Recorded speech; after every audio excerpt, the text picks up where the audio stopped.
now.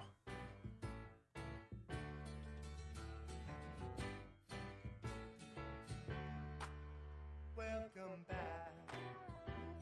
Your dreams were your ticket out. Welcome back to that same old place that you laughed about. Well, the names have all changed since you hung around, but those dreams have remained and they've turned around. Who'd have thought they'd lead ya? Who'd have thought they'd lead ya? Here where we need ya. Here where we need ya. Yeah, we tease him a lot, 'cause we got him on the spot. Welcome back. Welcome back. Welcome back. Welcome back. Welcome back. Welcome back. Welcome back. Welcome back. Welcome back. Welcome back. Who'd have thought they need you? Right back here where they need us.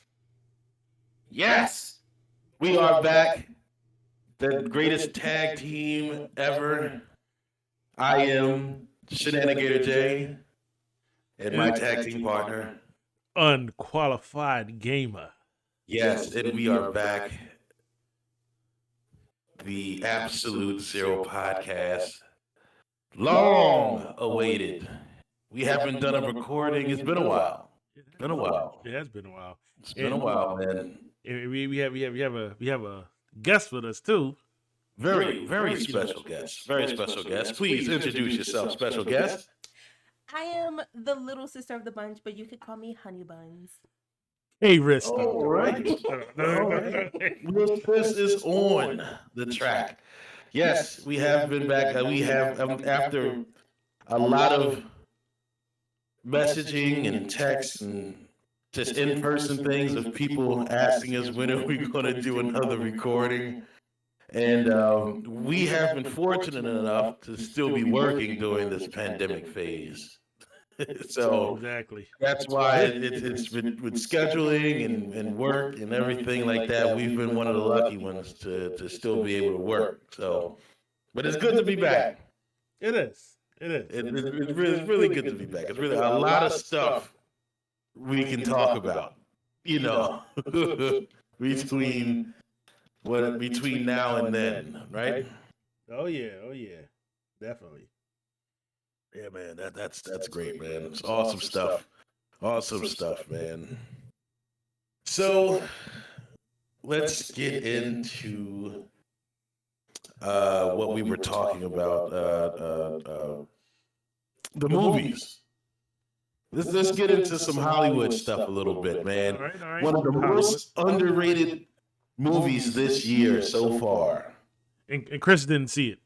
Honey Bun. She never saw it. She didn't even see it. It's too cool. See, you see, because you're giving up the gimmick, Bruce. See, you got to go by the gimmick name, all right? It's Honey Buns. All right, Honey Buns, all right? Honey Buns. That's the gimmick name, Gimmick name. Dang, Bruce. Well, I can edit this out. I can always edit this out.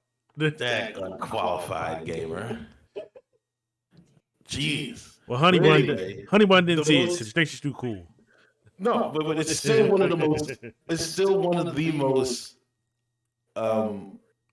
underrated films so far this year. Moonfall. If you haven't seen it, go see it. Yeah, I have not seen that. I don't even know what that is. Moonfall. I'm telling you, it's underrated. Underrated. If you are a big time what they call it, if you're a big time conspiracy theorist. I was drawing a blank. Big time conspiracy theorist. Oh wait, is that the movie or big about on theories and stuff like that? It's awesome. That's the movie with the moon, and they go to the moon, and they find out it's like not real, it's like a satellite or something like that. Yes, it is. It's not like it's not real. It's real. It's real. I'm not going to give any spoilers on it, but we'll go by what some of these conspiracy theories. So what's believed is that the moon is hollow inside. Now this is conspiracy theory. This is not what the movie is based off of. I'm going by actual conspiracy theory, and it's a mix of conspiracy theories. So the moon is hollow, but it's also being controlled by an outside force which is something similar to what they call the Dyson sphere. The Dyson sphere. It's very, very good conspiracy theory on that. Uh, that is the thing that'll make other people, or that's going to get other people to travel to other planets, so-called Mars, is for human life to sustain, you're going to need something of what is called the Dyson sphere, which takes energy from dying stars and planets, and it kind of harness that energy to sustain life force. It's very interesting stuff. Very interesting stuff. But also, if you are not into that type of thing, then don't go to the movie theater and watch it. Oh yeah. Please don't. Please don't. I Well, went, I in went general, to, like we no, went there. yeah. Well, hold on. Before you say, I would say in general, if you go to the movies, right, just don't have a full blown side conversation throughout the movies, man. Have some decency, man, people. Like, you can. Like I said, I don't mind people talking through the movie. I don't mind it because, like, if you're talking about the movie or you're just reacting to something that happened on film, then that's fine. But when you have a whole complete conversation that is not movie related and just in general, it's just like, yo, come on, what are you doing? Yeah, it was crazy because it was a group of kids. They were kids. They were kids, Yeah. and they were in the back of the theater. I'm pretty sure they snuck into the theater after watching another movie, and when it didn't appeal to what they wanted, then they just decided to have like full blown conversation. It was almost like they said, well, you know what? This don't interest me, so just F everything else. You know? Yeah.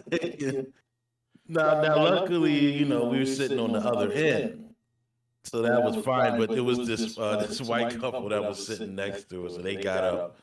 And this is also well, we can. There's also another topic of discussion. Is they probably went to go tell somebody, but because there is a work shortage, which is not really a work shortage, but there's nobody working in the theater to get anybody to say something or to do something about it. Yeah. So they came back and kind of just moved their seat because it wasn't like a lot of people in the theater. And they kind of quieted down once a couple people kind of moved their seats forward. And then they kind of got the idea and kind of shut up after that. Yeah. But I'm so used to kind of just like blocking it out. I mean, it still wasn't worse than one time with the movie theater and somebody like threw that, like said they threw a roach. Remember that? Yeah, I think that was at 40th Street. Was that 40th Street? Yeah, that was at 40th Street. Yeah. And that was at the old 40th Street. I'm sorry. That was at the old 40th Street. The bridge, right? Yeah. They still call, they don't call it the bridge. Nah, they don't call anymore. it. No. It was because it was the bridge, and then they Yeah, changed that it to was the bridge. And somebody, because you could see the roads, and I remember seeing the roads like somebody must have put it up like where the projector is. Yeah. You can see like an imprint of a roach on the screen, and then it just went like forward, and then somebody was like, "The fuck, man? What is that?" And it was like crazy. I was like, "Dang, man, can't enjoy a movie." That's exactly what happened. That's exactly what happened with that one. I remember that. To the topic of discussion, or one of the things for this segment is movie etiquette. Like, what is movie etiquette? What is the ideal movie etiquette, but realistic movie etiquette? Okay, so I think like the ideal movie etiquette is what they show before the screening start. Basically, turn off your cell phones. Like, no distractions. No talking to the theater, and no side conversation. Just sit back and just watch the movie. That's the ideal movie etiquette, right? Reality is though, and I'm just reality is people are going to talk throughout the movie. Like, cause look, we do it while we at home. We watch a movie and we're just talking like, but we're talking to the movie. Like, we're reacting. You know what I mean? And I think there's, like I said, the reality is, I think it is okay to talk through the movie. Like yesterday when we go see Death on the Nile. Yeah. You had people talking in the theater, but they was talking about the movie itself and reacting to some of the things that was happening. Yeah. No, that's what I was about to get into. I was going to say, because everybody does have their phones on in the movie. Nobody ever does actually turn it off. I actually dim mines. I don't actually turn it off. I kind of dim mines and turn mines on vibrate. You turn on vibrate, People always talk during the previews, though. Yeah, and I don't mind does that. that count for the? So does that count for the preview? No, or the actual movie. To be honest, in my opinion, no. I think you could talk or play a video through trailers, because it's trailers, it's advertisement. You know what I mean? Half the time that's the perfect time to either walk into a movie or either go get something to eat, right? Like, that's like the perfect time. Most of the time, people, like, if you go to the movies before the preview starts and you have your popcorn, you have your drink, most of the time, by the time the movie actually starts, you're finished your drink and you're finished your popcorn. Yeah, I guess. Yeah, because the trailers normally is about a half hour, 20 minutes. Yeah, it's like a half hour, 20. Like, that is the buffer period. When people be like, "Yo, like, movie starts at 4," it don't start at 4. Like, the movie starts literally at like 4:30. Like, you got like a full half hour of movie previews, and most of the time, the movie preview you already seen. Like, it used to be a big special thing back to me. It used to be a big special thing back in the day because, you couldn't, some of the movie previews you didn't see on television until it was like a week before it was supposed to come out, right? Now it's like all the previews that you want to see, you already know the movie is coming out before the damn trailer even comes out. You can see it on social media. Yeah, you see it on social media, all that kind of stuff. Like like the Lightyear movie, the Buzz Lightyear. People been talking about the Buzz Lightyear movie since December. Like, and then the trailer drops and it's like, okay, yeah, we already seen it. We already know about this. Batman, same thing. Like, new Batman film. It's gonna, like, just one of those things where I think the trailer doesn't matter anymore. And I feel that anybody gets all uptight because somebody talked about the trailer, like, yo, come on, like, stop being a prude, like, just deal with it, like, what I mean, it's not that big of a deal. I don't mind people talking or walking around during the movie previews. I would even add this. It also sort of depends on the movie as well too, because, like, for example, when we saw Jackass, that's also a movie where I don't mind when somebody is talking, even having a side conversation. There's no dialogue there, though. Yeah, it just, you just look at the camera and you just watch people doing dumb shit on camera. There's no substance to it. Well, there's no dialogue. There's no dialogue to listen to. Anything. Yeah. Pretty much, it's all visual at that point. It's all video. It's all visual, and then it's like everything is situational of that whatever skit they're doing. It's basically watching a longer version of the show on the big screen. Like, that's basically what it is. So I don't like, so for that I don't mind. But when it's something like Moonfall or like I said, like Death on the Nile, oh my God, I probably would, like I said, Moonfall wasn't that bad, but if it was Death on the Nile and somebody was having a side conversation, like having a side conversation during Death on the Nile, bro, I probably would stand up and say, yo, shut the hell up. Because that's a movie. That's a movie you need your full attention. That's a movie. Oh yeah, and that's another movie. Yeah. I would recommend go to see Death on the Nile. Yeah, which is it's not necessarily a prequel to Murder on the Orient Express. No, it's a sequel. It's the second book. Yeah, it's like the second book. So it's like it's one person that's continuous from there, but it's a completely separate case. Case. Yeah, which is actually it's really good movie. I'm a big fan of the game Clue, which is that always reminds me of. So that's another one I recommend to go see. But yeah, I would definitely tell people to shut the hell up if they're having a side conversation. Yes, completely separate from what we're watching. Exactly. Like say yesterday, it was very the banter, I should call it, in the theater was all directed towards the content of what we were watching. Exactly. So that's acceptable It because is. it was reactionary. Yep. We're not talking about like you didn't hear anybody talk about what the hell they were having for dinner afterwards, and stuff like that. Yeah. So And I honestly that think requires a shut the hell up. yeah. I mean, I honestly think like the difference between those two, like if there was them young kids, they was doing that during that movie. I think somebody would have got up, yo, shut the hell up, Yeah. Probably would have had an argument. Probably would have broke out in a fight, maybe. Absolutely. Now, Lights speaking of would that, have what like what in the movies would you guys require a shut the hell up? Oh God. Like what movie? Like no, just in movies in general. Like what is your pet peeves? I should say that's more so pet peeves that would make you say to somebody, "Shut the hell up," or just a pet peeve in general. It would have to be like something really crazy for me to get upset, because like if I'm like really invested in a movie, I'm staying in my lane. I got tunnel vision. I'm invested in the movie. It has to be something like I can't even really give you a good example. Like a fight could break out in the movie theater, and I wouldn't even be upset. Like I'd be watching the fight and watching the movie at the same time because I'm just that invested in both things. Like, Yeah. Okay, all right, let's add a dynamic. Let's take the people out. Just the movie experience itself. So I'm talking about the theater. Anything about the movie experience yourself. All right. Like is a pet peeve to you. Okay. Well, I will say this now. Like I know taking the people out, but this one is a pet peeve for me. This one is a pet peeve for me. I ain't gonna lie. And like I said, this does involve the people. This doesn't really involve the theater itself, but it involves the people.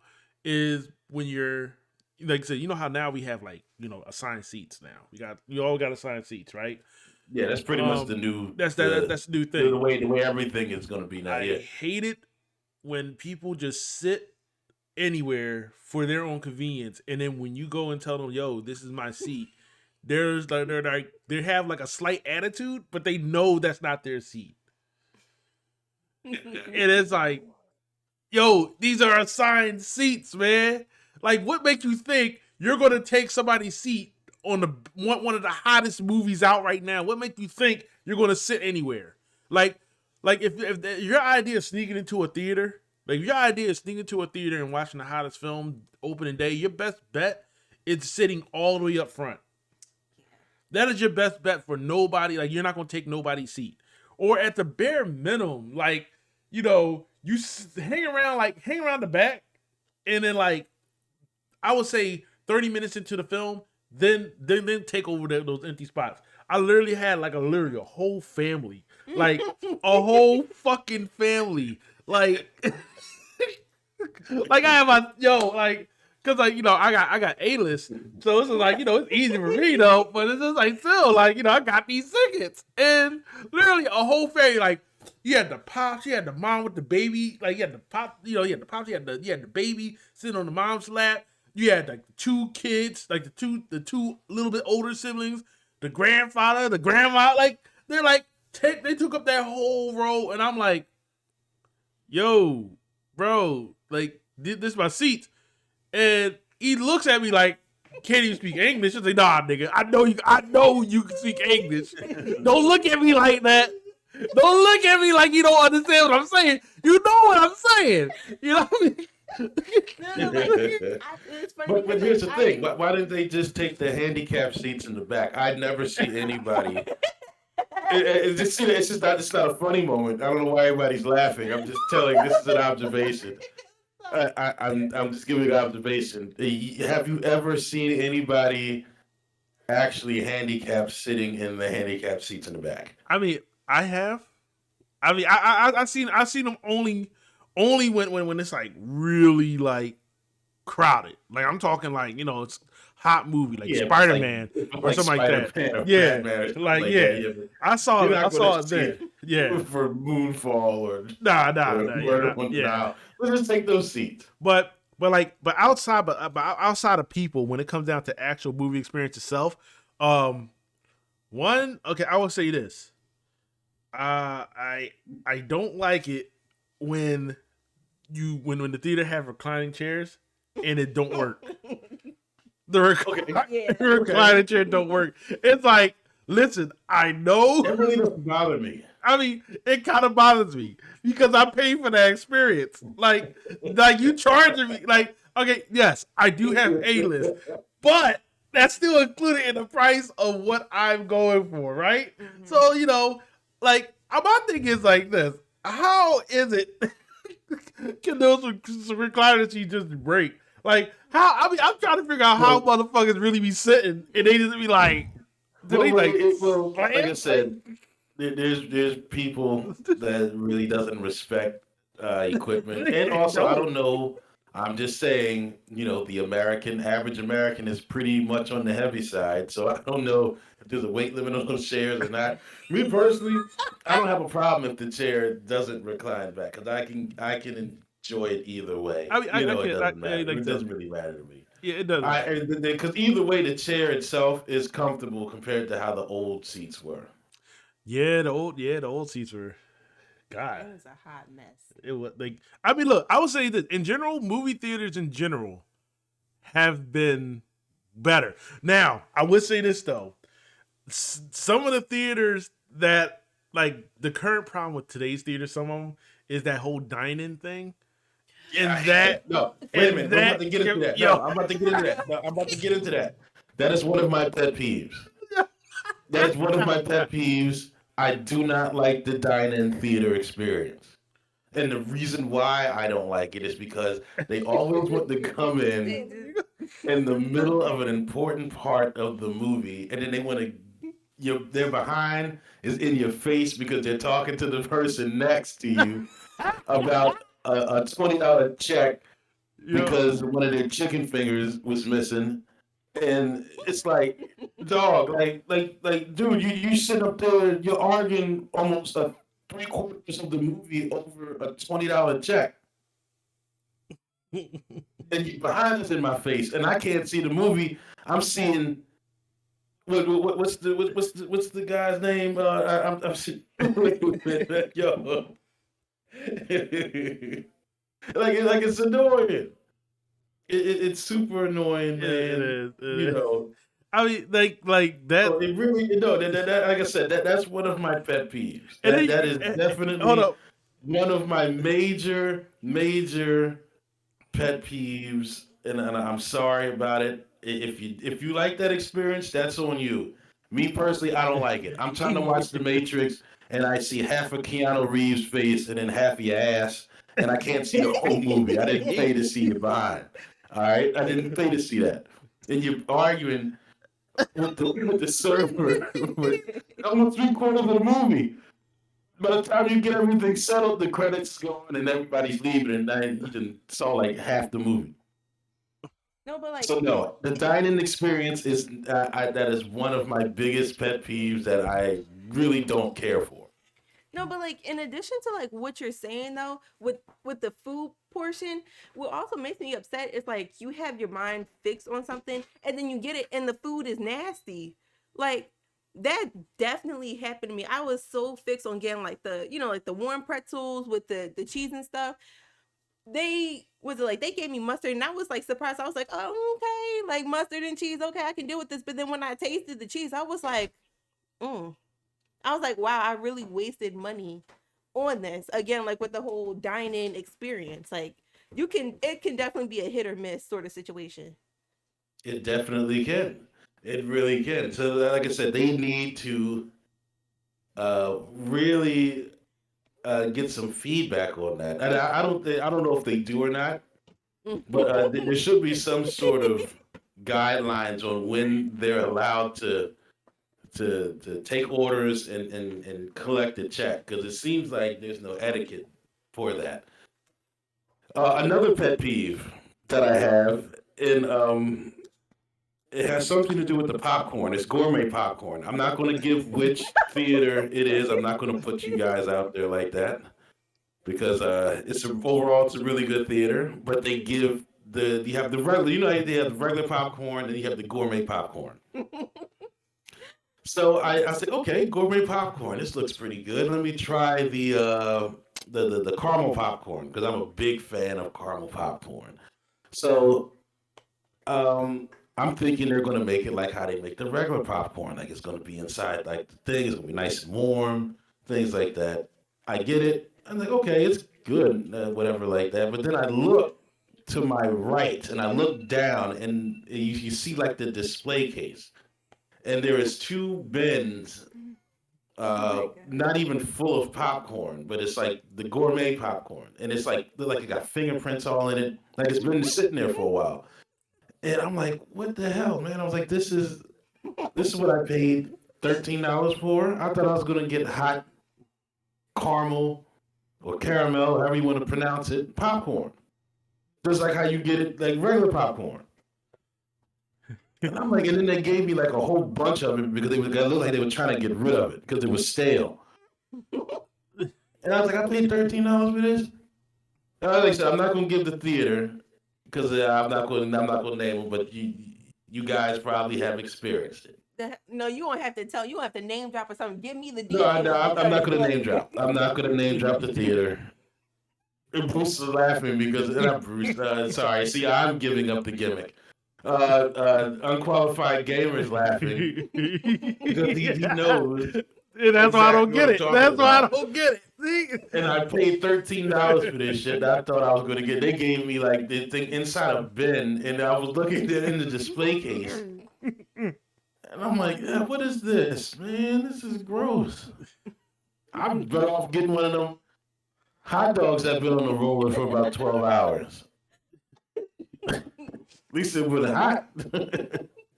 I would say this though. It's a lot easier this day and age to sneak food in the theaters now. Yeah, because they're definitely not as pressed about that as they used to be. Like number one, it ain't enough people working in the theaters to actually give a darn. Yeah, I mean, I swear you go in there with like the whole bag of Popeyes and stuff, and they be like, "Hey, go in theater 2." But at the theater at No, not gonna lie. I went to last time I went to the theater. With that was it was this family and they were eating like an actual meal. They were having a family dinner inside the theater. Mm-hmm. And they were like passing stuff around, and it smelled foreign. I don't know what it was, but good for them. Whatever they were having a foreign family meal, and it was very pungent, very pungent. It smelled like spice. It stung the nostrils. What is that gamey smell that I smell? Right? What is that, pheasant? That roast pheasant. Roast pheasant over rice. That roast. You know they got rice in it. I mean, look. Rice. It's funny. Rice. I know I'm going a little bit off topic here, but rice is a staple dish to a lot of countries outside of America. Like it really is. It really is. It's absolutely big. Yo, I ain't gonna lie, it be good too. I mean, it be smelling funky, but it be good. Okay, that's where everybody's on the. I'll get one more thing. Speaking of that, we'll get to the food thing. But what is the like the wildest thing that you experienced or seen in the movie theater, food wise? Like that, like I said, I've seen people come in and actually make like hoagies. Like this was the old theater. I can name drop on this because it's no longer. I can name drop this because they're no longer in business. The old United Artists down there on 69th Street. Yeah, where Studio Movie Grill is now. Yeah. That was before. Before that, remember the old one? You could get in there with anything. The old United Artists down 69th Street, man. Listen, if you was around, listen. There was the guy that brought his dog into the theater one time, and he wasn't a working dog either. He was just a regular dog. Oh, man, he liked this movie. Yeah, yo. If he like that too, yo, that's like the only matter of fact, that I never forget one time I walked into that theater and it was like like I walked into that theater and I bought the ticket. I went up there. There was nobody to collect the ticket upstairs, and I was like, wait a minute. I was like, these are wasting my damn money. Like, ain't nobody gonna collect these damn tickets. That was the old movie. You could get in. You could just walk right up in there. That's why they're no longer in business. That's why they out. That's why they out of business. Then they had that greasy Chinese store in the back. Remember that? Like, Oh It yeah. was a Chinese store, and then the Popeyes. The Popeyes. I don't know if the Popeyes are still there, but the Popeyes was there. he had the Remember? Popeyes, and he had that ghetto.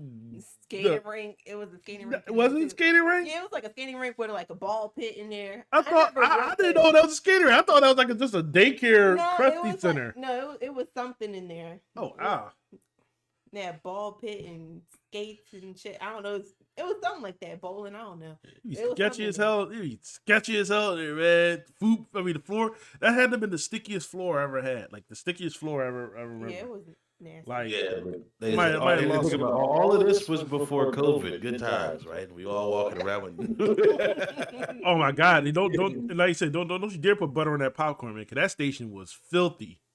I saw a fingernail in that shit once.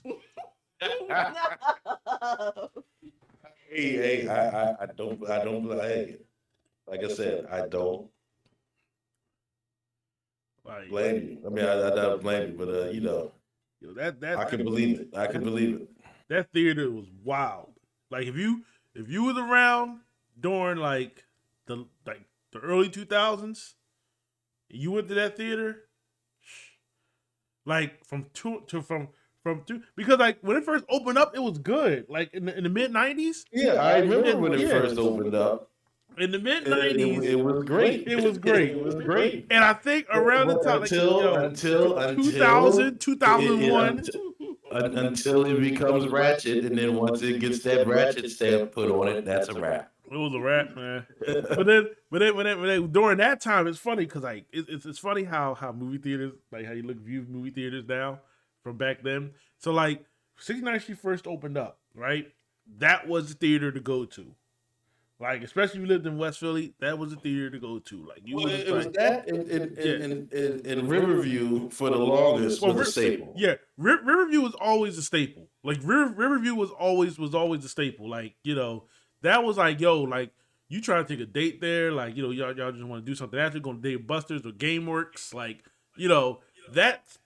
Yeah, like that was like the pinnacle of like That was early staple. 2000s. It hurt my heart when they closed down because of the pandemic.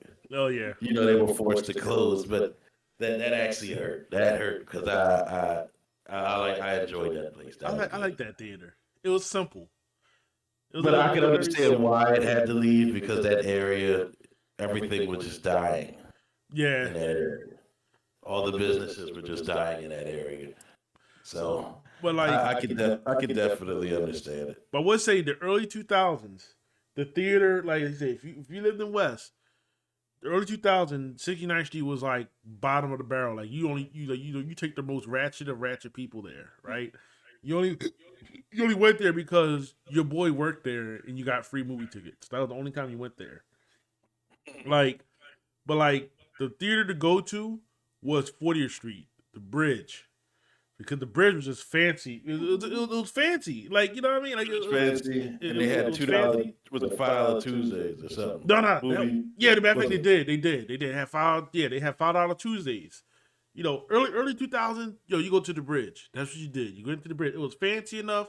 Like, they still had like, good amount of restaurants around there. But even that, then that kind of fell apart. And then you had the game room. The game room. Oh yeah, that's right. Yeah, 40. Yeah, I forgot. Yeah, 40th Street game room. I remember that. And then you also had the game room. But now it's just a bunch of like vegan places and things like that.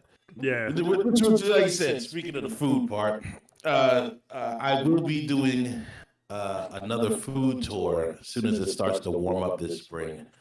I'm gonna shed a couple pounds first before I get back to it. Wait, you doing the Chinatown food tour?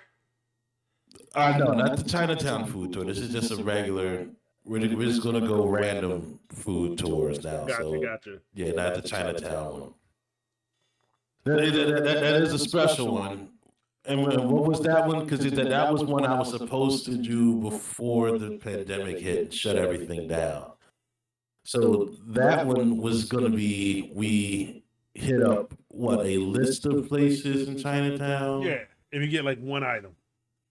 And we try like one or two items or something. I think it would be a starter. I want to get a duck in the window. Oh, the Peking duck. Yeah. I want to Speaking of which, man, there was another day on that. It was a special day. So like one of the miscellaneous holidays. It was Peking Duck Day. Oh damn! And I was like, dang, man. So and I was working, and I was in the KOP area. So I had to go into the mall, and I thought the mall had Peking duck. And those guys, man, I'm telling you, the food court. The food court is like 52nd Street. It's like everybody's trying to it's like everybody a dealer. Everybody trying to get you to buy their shit. Hey, come here, guy. Hey, you want food? Want food right here. Yo, like no, I swear it was the mall. Like that, yo, man. the mall got that bad. The mall's got that bad to that The point. malls got that bad. The people at Chick-fil-A was begging. They was like, oh yeah, here, Chick-fil-A sandwiches over here. Come on, let's go. Come on. No, you want to come over here? No, you're hungry. One nugget. Here you go. Yo, like, Yeah, man. It's like, everybody like the salad places and stuff like that. There was the cheesesteak places in the food court. The Chinese places that were selling the Chinese food, they were trying to get you over, and they give you like a lot of food though too, man. I ain't gonna lie, they just give you a lot of food, but they it's like everybody's like trying to sell you stuff because they really want your business because it's dying. Malls are dying, but see, all the restaurants outside the mall are like good. That's right. Like I said, because when you go out to the mall and then you have the like the other places. And they're thriving, but inside the mall, it's like they're just dying, man. Especially around the lunch hour, and they're like trying to like pull you. They're literally like pulling you each and every way. And then I looked over to the far corner, and then there's Subway. And Subway, there's like nobody even working there. So I think you can just hop the counter and just make your own shit if you want to. Thank you. Nobody want that yoga mat bread. Yeah, how about that? Yoga mat bread and fake tuna fish. Tuna fish with pork in it. Can you believe that? It had everything in it. So look, if you don't eat pork and you had a tuna fish sandwich from Subway and you felt sick, now you know why. It has bits of pork in it. Well, it could be the bread because the bread is not considered bread. Or it could be the yoga amount mat of sugar it has in it. Yeah, and it had the same material as what yoga mats are made from. Yeah. It had this. Yeah. Yeah. What? No, I'm dead serious. Because little sis probably had Subway a couple of days ago. That's what he said. Not me. Yoga mat bread. Wait, honey bun, you had Subway? Yeah, you had Subway the other day? No, they don't even use like real tuna in their tuna sandwich. They don't.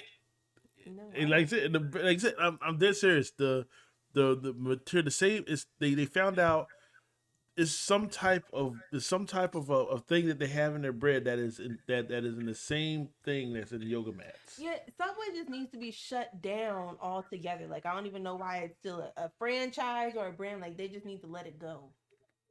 I think it is. I mean, I've never seen a Subway crowded anyway. Like, I know, to be real, I've never seen a Subway crowded, and that's one of the biggest mysteries, especially in Philadelphia. Like Philly, we are known for hoagies and cheesesteaks, right? And I don't understand how in the hell Subway is still thriving in Philadelphia. I honestly don't. I mean, hell, at least Wawa. I mean, Wawa hoagies aren't great, but at least it's edible. Yeah, but like I said, man, it's a franchise, but somebody's keeping it afloat. I don't know what, somebody is. Hell, I mean, you barely have a Pizza Hut in Philly, but there's still Subways. I know. I feel like the Well, speaking of chicken, Raising Cane's is coming to Philly. Now, I had Raising Cane's when I was out on the West Coast this past fall, and Raising Cane's is a game changer, major game changer. Like I said, what would like I'll check and see that because I mean, like I've seen pictures of Raising Cane's. And I was like, damn, they do look good. Not gonna lie. Raising Cane's is a game changer. But is that when I was out on the West Coast, it was. Now, I don't know how they're going to do it here. If they're going to do it different or the same. I'm pretty sure it's a franchise, so I'm pretty sure they got to do things the same way all the way around. hopefully? But one thing that the East Coast palate and the West Coast palate are kind of different. Yeah. So I don't know how it's going to take. I loved it. I thought it was going to be a game changer because I was like, I mentioned it. And there's a couple people who used to live out in the Midwest who had it, and they always raved about it. And you know, they always wanted. I always wanted to see if it could come here on the East Coast. So we'll see. And also one of the other things that's gonna be coming here, which I will not try it, is a Jolly Bee. Wait, did Jolly Bee coming to Philly? There's a Jolly Bee that's being built, if it's not built already, on the Northeast, on the boulevard. I believe it's Bustleton and Cotman. Yo, we gotta go. We gotta go. Nah, we gotta you go. know what Jolly Bee is? That's this. No, I've never heard of it. Yeah, Bruce, explain what Jolly Bee is. One thing I'm not going to do, since it's a fast food place, but one of the menu items is spaghetti with chopped up hot dogs. What? No. What? I can't even comprehend. Like, why would they even think that something like that is a good idea to even have on their menu? Because here's the thing, I'll let Unqualified gamer explain it. Because Jolly Bee, It's a Filipino fast food chain it's a Filipino that's fast food famous chain. in the Philippines. Yeah, it's famous. It's famous in the Philippines, and they specialize in chicken and Filipino dishes. Chicken Joy, that's what they call it. They call it Chicken Joy. But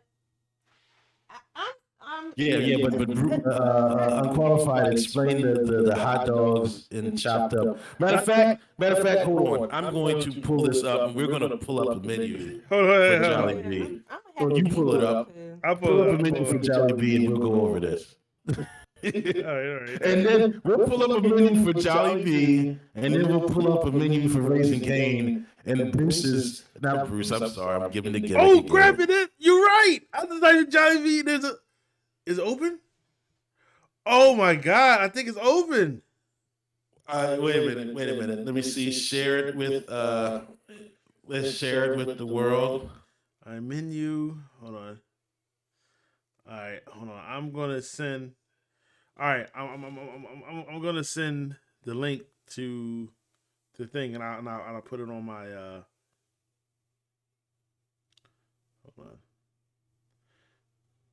Now here's the thing. Now, Unqualified skeptical about Raising Cane, but not Jolly Bee. I'm not skeptical about Raising Cane. Wait a minute, hold on. Now, when we were in New York one time, we was in Manhattan, we did see it. And our cousin, Kansas City Mac, made the food choice of that night, which was Dallas barbecue, and I will never let him down for that. Kansas City Mac, you're a piece of shit for that one. I would have rather tried Jolly Bee over that. All right. So I have the menu right here. Hold on. I'll put the link. I'll put the link in on the Discord so you can follow along. All right, so where am I looking at? Because I don't see it. Or better yet, you know what? I'm sharing the screen. Yeah, share the screen. All right. You see it? There we go. Okay. All right. All right. Let's go. All right. So So this is Jolly Bee. all right. So they have the unmelted fatty cheese bucket on the meals, spaghetti. the fried chicken. Everything is fake. What you talking about? Hold on. Okay, hold on. Wait. You gonna go? Wait. All right, gonna wait a go minute. Let's start. All right, where do you want to start? Do you want to start from the family meal? No, let's start from the fried chicken first. Fried chicken. All right, we Well, gonna you know go what? No, let's start from the beginning. Let's start from the. family bucket meal. How you want to start? How you want to start it? Fried chicken. Let's go fried Yeah. chicken first. Let's start with the fried chicken because I All think right. that's their thing. Yeah. So you got the 10-piece chicken joy bucket. That looks fine. It gives you all of the cheap pieces of chicken. What are you talking about? 5 legs, 5 and thighs. 5 thighs. No wings. All right, but this has See. three- All right, you know what? We're not going to judge right now. We're just going to read it, and then we'll give our thoughts on it. How about that? all right. Does I'm that work? judging right Okay. now. No. Wait. Go to, 10 piece. I'll read it. Then we'll go to the next one. So the first one is the 10-piece chicken joy bucket. Yep. It's 10 pieces, 5 legs, 5 thighs of our signature crispy, juicy bone-in fried chicken served with a side of gravy for dipping. Gravy for dipping. See, what chicken place you know got a gravy for dipping? We'll get KFC. into that. KFC does. No, you got Let's- no. They don't only give it to you. You have your 6-piece, which is pretty much the same thing: 3 legs, 3 thighs. So then you have your 2-piece chicken joy, which is a drumstick and a thigh of our signature chicken joy fried chicken, served with one side, served with a side of gravy for dipping. All right, so it's one side, and that looks like rice. It is rice. See, so here we go. Say rice with chicken, I thought with that fried chicken. was a dusty ass biscuit. I'm not even about to hold You thought that was a biscuit? That was It does look like a biscuit from afar. It does look like a biscuit from Wow. afar. Okay. Well, let's continue. No. Let's No. continue. We continue. No. First of all, what is that? I don't know what you're talking It about. looks like ice cream. We're going to continue. Where we at? It looks like ice cream. What, this? Yeah. That's like mashed potatoes, dog. No, man, that is not mashed potato. And this is where you want to go and try. Yes, I want to go and I want to try it. My God. Well, you know what? Like I said, we're going to read it first. Now this. What is? Wait a minute. 1-piece chicken joy with jolly spaghetti. That shit's gross. What do you mean? It's But nasty. first of all, that doesn't even look like spaghetti noodles. The cheese isn't even melted. Why First does that of even all- matter? First of all, who don't put yellow cheese on spaghetti? And that's not even, that's chopped up hot dogs. Mm. Yeah, I don't see no chopped up hot dogs. That is the chopped up hot dogs. Where? It is. We'll get to it. I don't see it. Yeah, you see it. You're trying to ignore it. I don't know what you're talking about. I don't see it. And what is this? 1-piece chicken joy with Palabok Fiesta. Now, what the heck is Palabok? That So right Palabok there. sauce, well, here we go. Wait a minute. It's served with rice. Palabok is the sauce. Palabok sauce contains shrimp and pork that cannot be removed. So they're really telling you that none of our folk can go in and start doing that special order crap. What you see, what you get. They're already telling you that.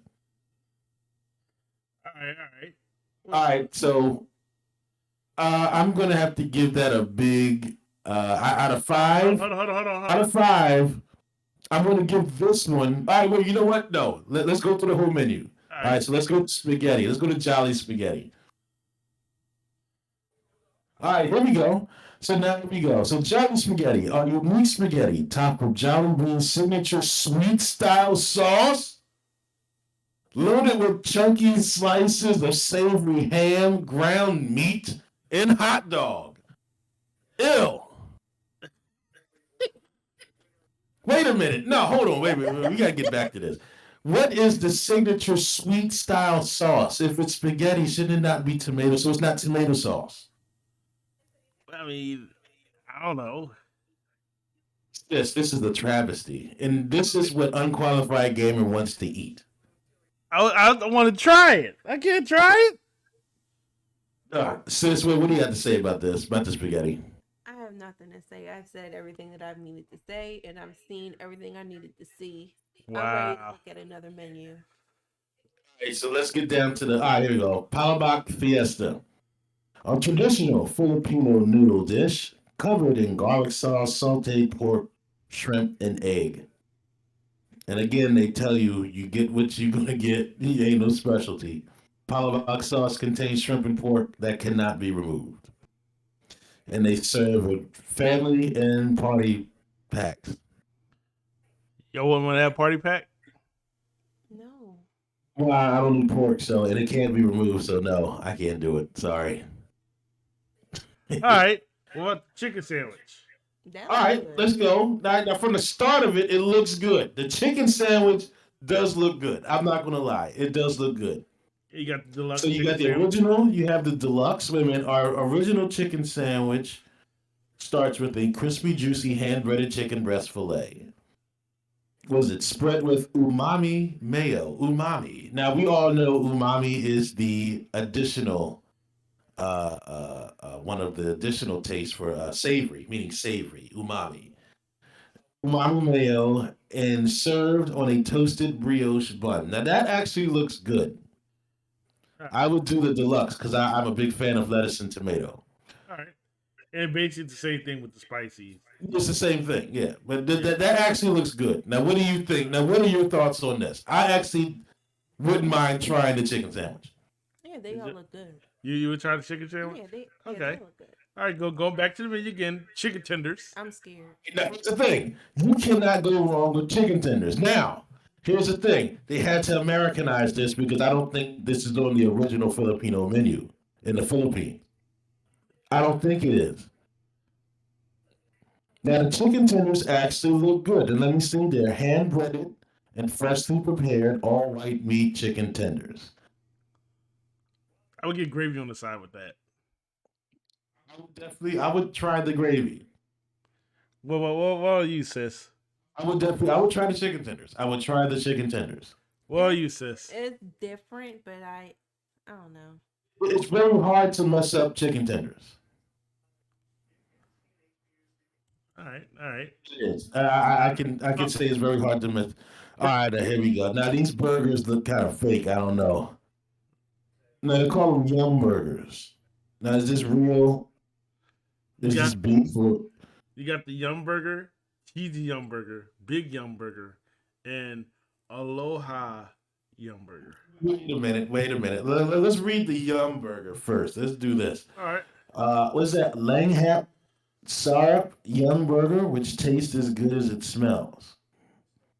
I don't know what that means. Is it beef? I'm pretty sure it is. I don't know about that one. Let's get down to the Aloha burger. It's a All right. double patty with a pineapple ring. You already lost me. That's it. This is almost as bad as pineapple on pizza. How much pineapple on a burger? It's the Aloha Burger. No. And it got Well, that's bacon on Hawaii, it. right? Well, why is that here at Jolly Bee? Why are you asking a lot of questions? I mean, but that's what we're here for, right? You know what? Let's This just is say what we do we're gonna get. at Absolute Zero. Look at that. Burger steak? Burger- Wait a minute. This is like some stuff that you can buy, what is it, Encore, and your grocer's freezer. Again, what's up with the rice? What's wrong with the rice? You don't eat Salisbury steak because that's exactly what this is. Salisbury steak with rice. You eat Salisbury steak with what? Say it, sis. Mashed potato. But they got mashed potatoes right here. No, Two but you people. don't eat it with rice and mash. That's double the starch. What's the vegetable? Hold on, first. Okay, hold on. They just got a picture of rice, but like it says with one side, you can get mashed potatoes and not rice. But still, why would they put rice on it when they just put mashed potato? Mashed potato seems like it's always the secondary thing. I don't know. I don't know about this. I don't know if I would try it or not. Number one, what's the vegetable? How do you get two sides of mashed potato and rice? I don't. I don't know. I don't know. Wayne, we have questions, Wayne. And sides and jolly kids meal. Let's You got see. French All right, fries. so the fries are in the kids' meal? Well, no. These are sides and kids meal. Oh, fries, there you go. So they do have fries. All right, I will So definitely try you the got the fries. fries, mashed I will try the potatoes. Look, fries. mashed potatoes right here. It looks like a sundae. It's just a picture. Uh, Adobo rice. adobo rice. See? With a spoon of seasoned rice. Yeah, you got steamed rice. That is your sides. Yeah, that's what they have. I will try the fries. I will try the mash. I will try a small one. Hold on. I'm not gonna try the power box. Hold up. Go to drinks and desserts. Yeah. Drinks and desserts. All right, now I will try that mango peach pie. I would definitely try that. What about the pineapple quencher? Mm-hmm. I don't know. A sweet taste of Philippines. I might try that. I might try it. I could try the drink. Drinks really, But the mango peach pie, I would definitely try. I would try that. So that's the menu. Okay, that is the menu. Yeah, that is the entire. That's just Yeah, these are, like family packs. I don't think I'll be getting any family packs anytime soon because nobody's gonna eat it. So overall, what do you think? I'm very suspicious. Okay, out of 5. So we're gonna give it out of 5. Out of 5 for me, I would give this Jollibee menu a 2 out of 5. And I'm gonna give you my criteria. My criteria is 1 is the complete shits. 2, it's meh. 3 is about where it should be. 4 is not bad, not too bad, and 5 is good. It's great. 5 out of 5. I give it a 2. Meh. And the only reason why I give it that is because the only things that appeal to me from this are the chicken sandwiches and the chicken tenders. All right. So, sis, what would you have to say? And then Bruce, you round this one out. I feel the same way. Like all the chicken, dishes, they look good. I guess like even trying out the fries, like it doesn't say that they're seasoned, but why not try them out? And of course, like the pie and the drink, that looks good. But everything else, Yeah, I forgot about that. Yeah, I would include that too. But I have to give it a 2 out of 5. So out of 5, sis, what would you give? Out of 5, it's the same. 2. All right. I can respect that. All right, unqualified gamer. Let's see what you get. What do you give it out of 5? Out of 5. All right. 5 out of 5? No, I didn't say 5 out of 5. No, I did not say 5. No. No, I did. But respectively, after going through and looking at this menu, right? Okay, see that I'm not gonna lie. I did want to try the spaghetti, but but that melted cheese in that It's not melted. It's not. I know, like it's. And they use the It's yellow, not even- they not didn't even use pasta Parmesan sauce. It's a sweet style It's a sweet sauce. style, yeah, it's a sweet style sauce. And that's the kind of like I'm like, ooh, I don't know about this. But overall, I would say, I'm put mine up a little bit higher. I'll do a 3 out of 5. I'm more inclined to try this because I am curious about their chicken tenders. And I'm not a big fan of like legs and thighs unless it's the different way I prepare. I do want to try their gravy. Their gravy do look good to me. I want to try their gravy. And I would try their burger That's steak. another thing too. Yeah. They ain't got no wings and they ain't got no breasts. I'm not going to try their chicken joy. No, they don't There's got no wings. chicken joy without wings. But I want to try their tenders. Their burgers. Yes. Okay, now like I said, I will say this. I am going to agree with you with this. The chicken sandwiches look good, but the burgers look way too fake. I don't like the way how they That's look what I'm saying. on this. Something's awful Yeah. about it. Like it And they looks. call it a yum burger. Yeah, they but call it it a doesn't yum burger. explain like And there's what is it made out of. Yeah. There's no real description on it. It's like And the reason why I'm saying that is because when you go to a chicken sandwich, it says it's made out of white meat chicken. Yeah. Yeah. But when you go to the burgers, it just says Yeah. land hap something, whatever. Yeah. It's like, what the hell does that mean? But The overall, Salisbury though, steak is in question. That's not fast food to me. no, it's not. But like you said, it's a touch of Philippines in the U.S. I guess. So I guess I have to give it a 2. For now, just looking. Just looking at the menu. I'm giving it the 2. I'm gonna give it a 3. But let's the do biggest Raising question. Cane. Let's see Raising Hold Cane's on. menu. Hold on, but real quick though, like, are you still inclined to trying this out? Yes, I will try it. I will definitely try it out. But I'm only going to try those things. All right, fair enough. The spaghetti, even on the picture, in my mind, I can see it in this cold. Like the sauce. Could you imagine that? You eat spaghetti, and there's nothing more disheartening than cold spaghetti sauce just smacking against the side of your mouth as you eat the pasta. All right, I got the menu up for Raising Cane's. Okay. You see it? Now it's very simple. Yeah, I can see it. Now you say Raising Cane's is very, very simple. Let's see. Chicken. Oh my god! Look at the chicken. Coleslaw. Like I said, hey, play that video. Wait a minute, play that video. And put wine in for me. There we go. Play it back again. Play it back. Now that looks good. Jolly B ain't got that. Look at that. That's freshly breaded right there. And those are raw chicken. You know what I'm talking about too. You get those pizza store chicken tenders, and you get the real ones. These are the real ones. Chicken. Well, no. One thing though, crinkle cut fries, Jay. No, crinkle cut fries are good. Crinkle cut fries, Jay. They're respectful. No. Jay, come No. on. Jay, crinkle cut. No, I'm sorry. No, Jay. Crinkle cut fries. Jay, I'm sorry. No. Acceptable. No. Listen, I had this conversation.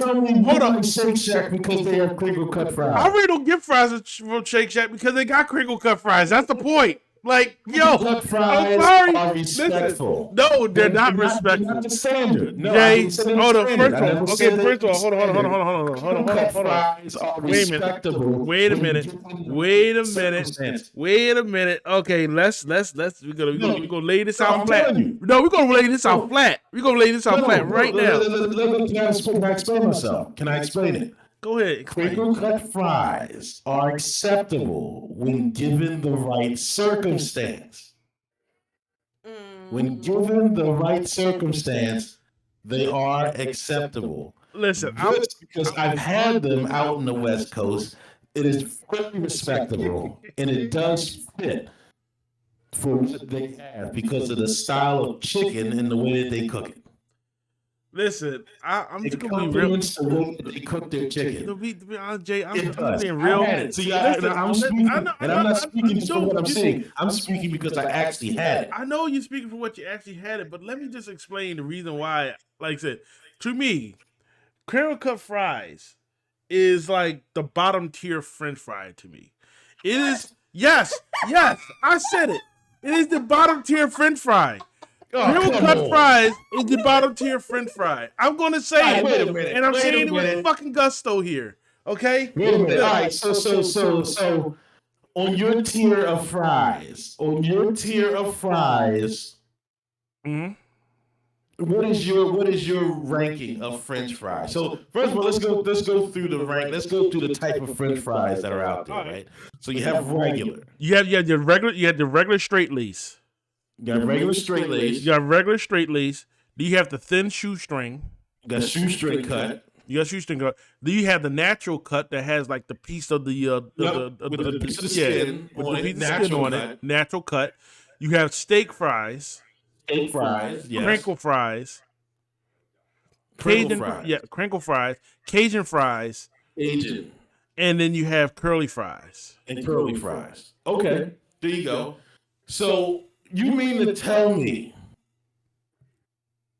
that Cajun fries are annoying because What? you can only eat a little bit and then you No get tired of it. way. No. No way. No. Yes, you can. No. That's me. No. Cajun fries are at the bottom. No. Cajun fries are top tier. Like I said, I know. Like I said, I know. I'm gonna call this place out. I know Checkers have the issues when it comes to service and all. That doesn't count as Cajun. That's more It like is. season. That's just season. No, Or would that's you just call it Cajun seasoned style. fries? No, that's Cajun style. No, but that's just one. I've had Cajun. No, wasn't chicken and pizza's also Cajun style, or they're seasoned. No, Chicken and Pete got them crab fries. In their And whole. at the, Seasoned, hold on, like, hold on, that still hold counts as on. seasoned. No, but it's a difference between But see- seasoned and salty fries. Yeah, but see, on top of that though, the crab fries are crinkle fries at base. Yeah, They are, but it's the seasoning that makes it annoying. but it's still crinkle fries. I like crinkle fries. Crinkle fries is in. Actually, crinkle fries are in my top 3.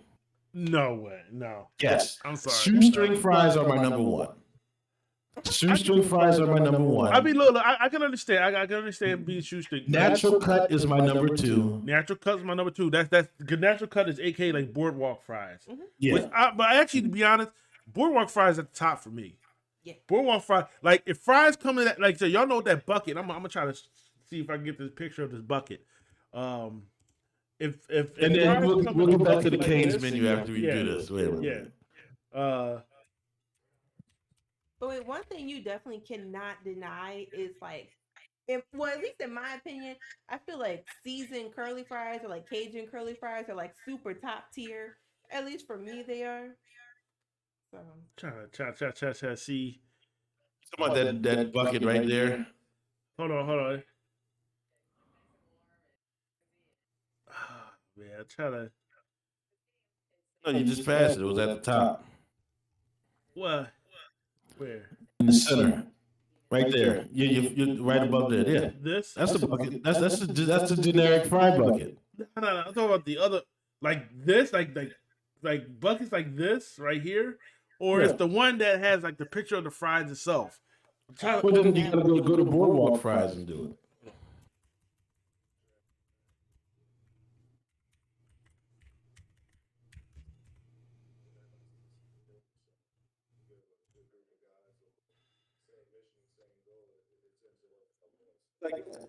like this, yeah, like something in general like The this, bucket, yeah. yeah, like those fries. Like to me, that's number 1.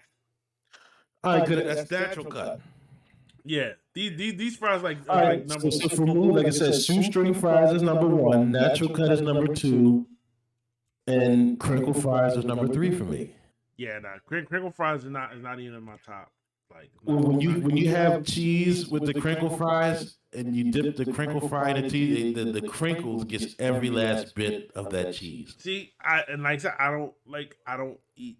I don't eat cheese. So there you go. Like I don't, so it's like it doesn't. Like so, here's the thing. Like I said, I'm not gonna deny fries because I like fries in general, right? So I'm not gonna deny a fry. Yes, fries in general are good, but I'm just crinkle saying. fries is not my top choice. Like To me, Cajun fries are at the bottom. See, for me, like I said, Cajun fries is in my top. So it's like for me, when it comes down to French fries, it's gonna be natural cut fries, like boardwalk fries. That's gonna be my number 1. And then number 2 is definitely gonna be Cajun. Like if they got Cajun, I'm getting Cajun. I'm gonna get a Cajun fry. And then after that, it's gonna be like, pretty much after that, it's gonna be like either straight. It's gonna be like straight cut. I'm gonna do straight cut. Like at the bottom is crinkle and steak fries. And that's at the Steak bottom. fries are good. Steak fries When are they're good. crispy, Like steak fries are good, but you steak get fries nice and hot, man, out the fryer, and you drizzle that ketchup over it, man. Oh, that's some good stuff. I mean, like steak fries is just a little bit cut too thick for me. That's all. Steak fries are good. But yeah, no, crinkle fries is somewhere at the bottom. Like No, it's crinkle fries for are me, good. crinkle fries is in between that and curly fries. Like it's in And between- curly fries at the bottom too. I like curly fries, but they're at the bottom.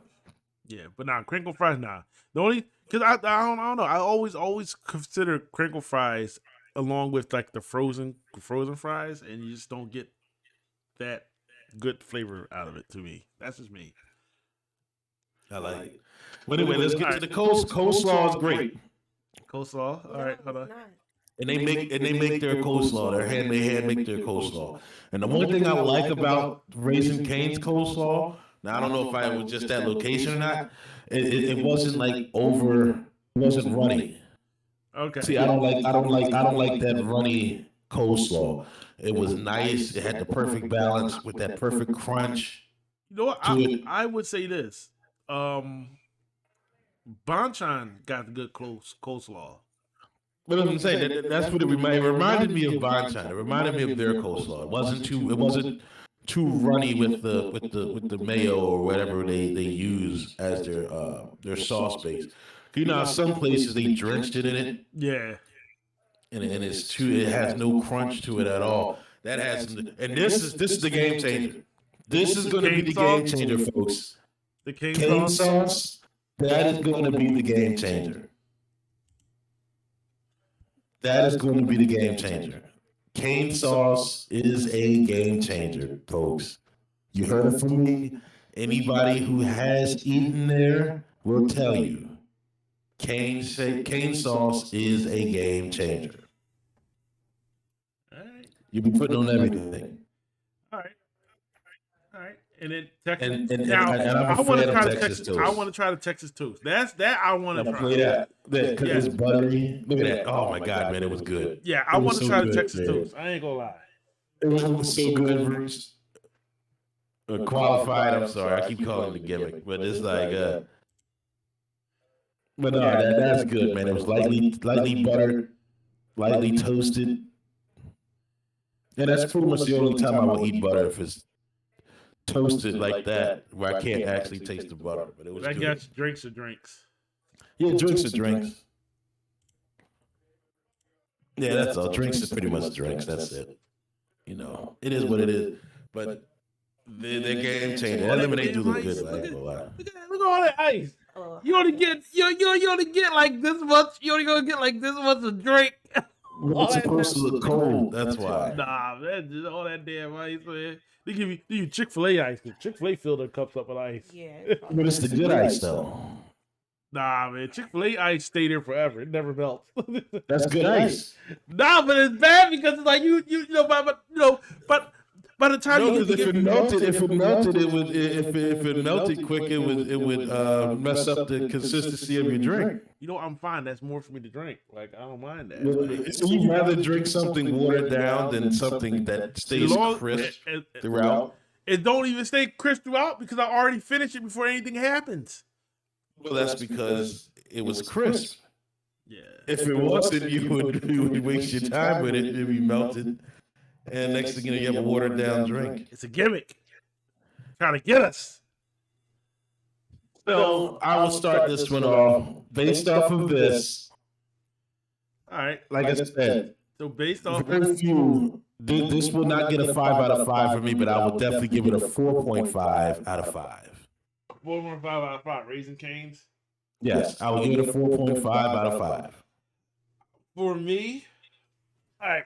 For me, I am going to go with. I'm actually going to go with 3. Why? Okay. The reason why I'm going 4.5 and I'm not going 5 out of 5 is because I don't know what it's going to be like over here. I'm going with 3. On the East Coast. I don't know what it's going to be like here on the East Coast. But I give it a 4.5 out of 5 given the menu simplicity. The menu's simple, as you can see. Yeah, it is. It is. Very basic. It's going to be very hard to mess up. Oh, they got chicken sandwiches here too. Yeah, and they have chicken sandwiches too.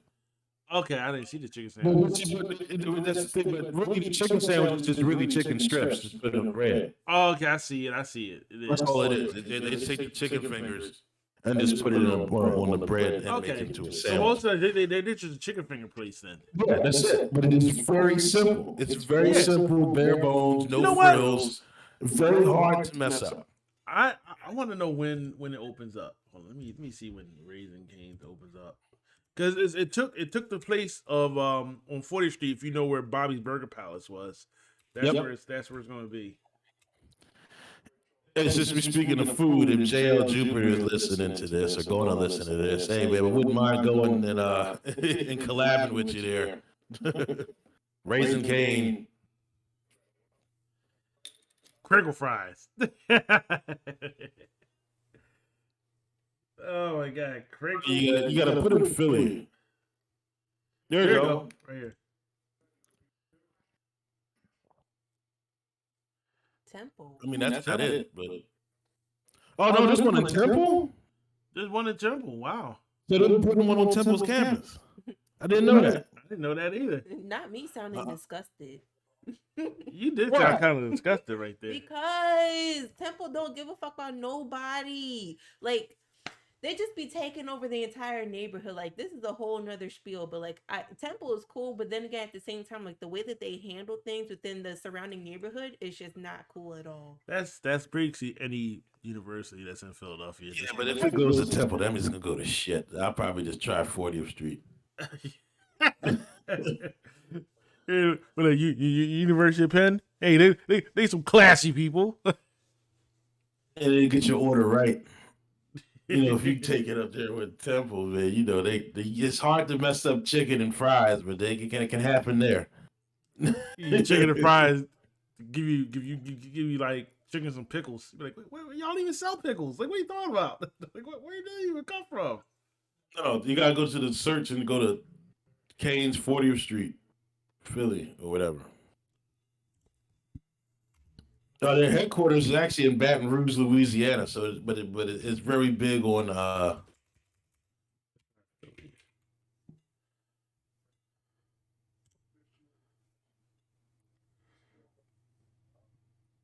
There you go, Penn's campus. Wait, no, that's Five Guys. Never mind.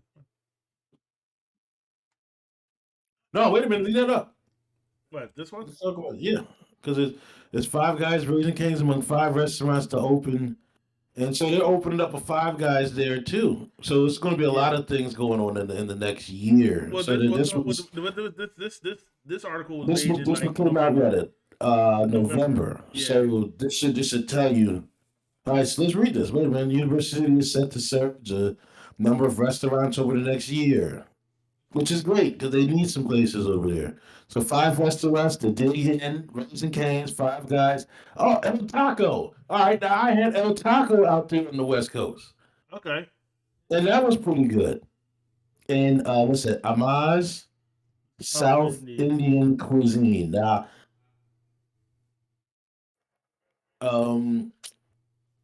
Indian cuisine is good, but I have to be like in a mood for it.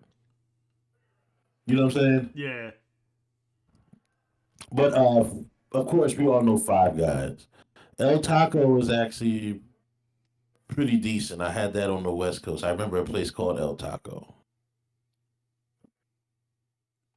Yeah, let me see. Wait. Go back up. And it says the Dig In. Oh, the Dig In should be opening up either this month or probably open already. It's set to open on 36th Street in January and February of 2022, which is now. Dig In, chief of staff, blah, blah, blah, blah. Added the company with. Have you ever heard of Dig In? Oh, here you go. Dig In is a healthy, casual operation out of New York. Offers a build your own bowls, vegetables, comfort food. So it's kind of like what's that other place? Honey Grow. Well, there's a location in Rittenhouse, like in Rittenhouse Square. I think Rittenhouse. Yeah, it's kind of like Honey Grow, Okay. but except it's a restaurant. Like create your own bowls, vegetables, and healthy alternatives for the student body. You got I think El Taco is going to be on 37th and Spruce within the next 2 to 4 weeks. So that was back in November. So it's probably open already. Yeah, it's probably already open. So I think El Taco's open already. So we're Raising Cane's coming from. Oh, I know where this place is going to be. You remember down there on 38th and Chestnut? That's right up the street from the Halal Guys, where the Steve Princess Steaks used to be. Oh, So okay. that's where that place is taking over. Gotcha. And Raising Cane's is down further, 39th and Yep. Oh, that's coming up April or May. Yeah. Okay. All right, so it's another couple months away. So it's not open yet, but it's another couple months away. Yeah, it took the space of Burger Palace. Yeah. So it should be on its way. It should be coming up April this spring. This spring. All right. Another 2 months or so. I will give it like the best I can. I will give it a shot. No, I would. I will give that I will a try. give it a I try. would give that. I would give that a try. I'll give El Taco a try too. I'll give that as well. El Taco, I would try. Let's see. Let's check their menu out. Let's see. Let's see. Assist. Any places would you like to try, Nope, not at all. or us to look up the menu? No, not at the moment. Like every place that you guys have looked up so far, like I've never heard of them, so I'm just like everything's like new to me. Okay. All right. Yeah, there you go. Let's see. Taco. No, go to menu. Yeah, they're Go to website. Go to website. not going menu. Cause they open up the menu, but yeah, they're already open. Go to the website because I want to see if it's This a. is the website. Oh, this is okay. Yeah. So, is it a restaurant? That's what I'm saying. Or is it like a? Do you have an outlet?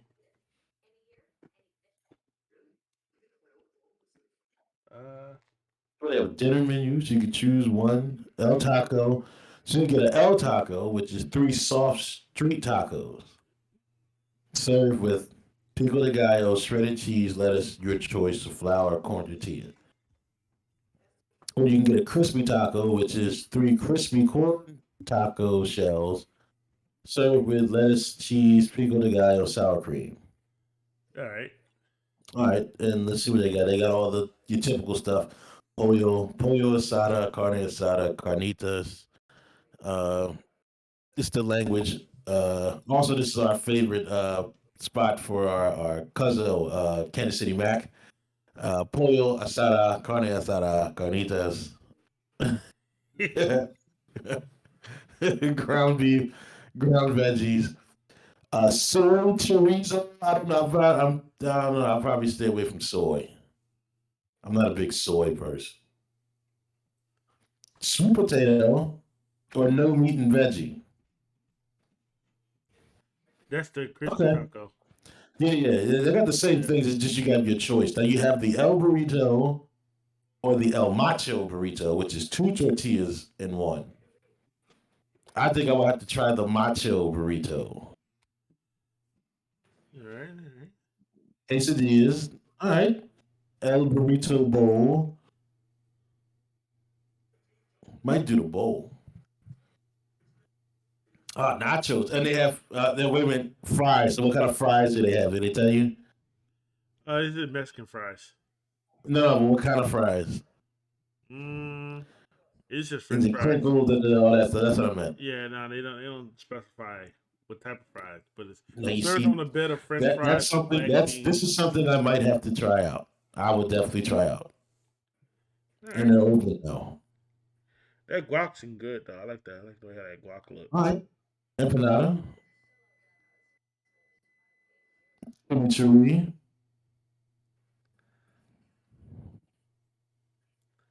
Fries with salsa. Okay. Fries with All right. cheese sauce. You get the guac on the spot. Churros. All right. All right. Apple empanadas. All right. Yo, you can get caramel or plain. And they have the traditional Spanish soft drinks, Mexican soft drinks, I should say. Mm-hmm. Okay. And Mexican Coca-Cola. Yeah, It's made with real you got your sugar. traditional Mexican soft drinks. Okay, so given that, can you go back to see if there's somebody took a picture on Google? Let's see. They don't stay open long, do they?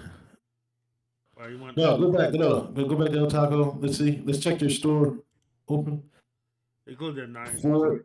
4 to 9. So yeah, then you close on Sunday. So they don't stay open long. So you have a very small window. Go back to website and see can you deliver? Can you order online? I should say. No, let's go to the website.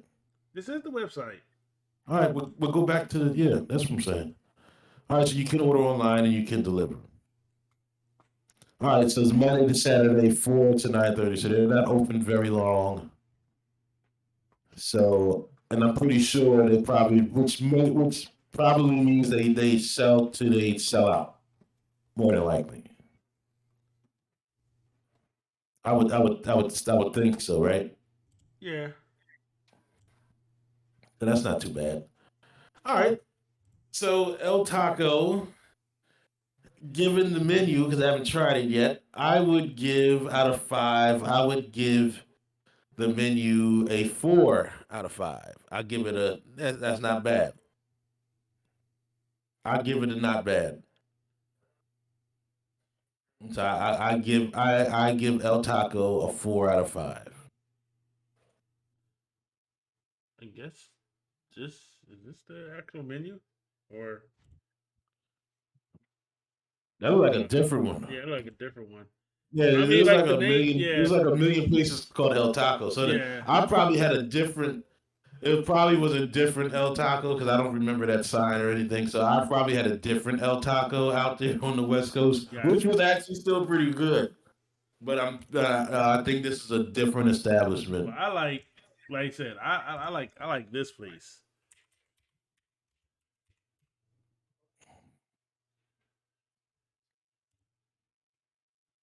I like this All spot right. right here. Yeah, Taco Riendo, which is a good Taco place. Riendo. Taco Riendo is good. I've had there. Really good, authentic Yeah. authentic Mexican food. Taco Riendo is yeah. I Yep, authentic I like Mexican that. I like food. that spot. Really good place. Nice, clean establishment. Good staff. And I normally they serve get yeah. breakfast, lunch, and dinner. You get the traditional Mexican breakfast, This is what I normally get right here. the bistec I get that right there. encebollado. Yo, that Which oh is this grilled steak, bistec. yo, that is Bistec. good. Yo, the rice, the beans, like the sauteed onions. Oh man, no, it hits right. It hits right. You got the onions and the And for peppers. Huh? and for 950, man, you get a good plate full, man. I'm telling you, you get a really good plate full. No, I like Taco Riendo. I like it. I actually I enjoy their food. I enjoy their food a lot. I really do. I really enjoy their food. Their food is not bad. Yeah, the food is good. All right, so that is our menu, or what was our food choices. Two of them. One is not open yet. Well, two aren't open yet. Two aren't open yet. In Jollibee and Raising Cane's. I will try El Taco. So if any of you guys out there listening would like to join us on this food tour stop, we will let you guys know in the Absolute Zero podcast Facebook page. And we would like to have you guys come out and join us. Do they sell drinks, or are they or are they a B? No, not just soft drinks, but do El Taco serve alcohol, or is it BYOB, or is it nothing like that? Let me check. Um, El Taco Riendo is BYOB. Taco Riendo is BYOB. Let's see. Special, nah, that's social media. Um, promotion menus, order online. I don't see anywhere that it says that it is or that it isn't. I'm guessing. Nah, it's not. Because like if it's BYOB, they will let you know it's BYOB if it doesn't have it. Okay, all right. So no alcoholic beverages, but still, just come out, have a good time, and next time we will let you guys know whenever that happens. And just come rock out. So that's a good one. So that is that. Now, like I said, the one thing next is the rabbit hole that we all know as TikTok. The TikTok rabbit hole. TikTok has one of the greatest algorithms in the history of setting up algorithms. It's perfect. Yeah, they do. Not like yeah, nah, it is. Like it took me a while to get a TikTok, but after I got it, it really is like one of the best algorithms out there. I mean, borderline dangerous to a point because Oh it yeah, does it's yeah, dangerous to a fault. Yeah, it dangerous because like it definitely shows you what you want, like what you're into. Um, and it's very rare that I run. I mean, I was like this. If you when I first started, because when I first got it, I got a TikTok like maybe it's been a month, like a month since I got it, and that first I would say that first week was like I was just on and off on it because it was just like, hey, you're not really showing me what I want, but that was just like the thing to get a taste of what you like. You know what I mean? It takes a Yeah. while for that algorithm to get a taste of what you like. So they're gonna send you a lot of popular videos, a lot of people just doing them TikTok dances, stuff like that. And think about it's funny because um other social media sites such as Facebook, Instagram, YouTube, they have shorts, they have their own little TikTok blend, and that just gets on my gut. I mean, it gets on my nerves because it shows you everything that you don't want, and you just sit there like, I just want to watch just one video, and then right after that one video, it just like, how you gonna send me a video of somebody telling a joke? I'm just saying, I'm just using this as an example. How you gonna tell me? How you gonna send me a video of somebody talking about a PC build, and then right after that video, you give me a video of some tween doing a TikTok dance? Like has nothing to do with what I was just watching. You know, and that's to make you and then sit there like, well, I don't give a crap about this. I mean, in YouTube, like YouTube Shorts is annoying as well because they just show you the same people and they do the same thing. Like it's not even nothing different. Like at first their content was kind of funny, but then it got to the point where it's like you're literally just doing the same thing. Like literally doing the same thing. And it's just like it'd be something to be like going to class, look around. And then next thing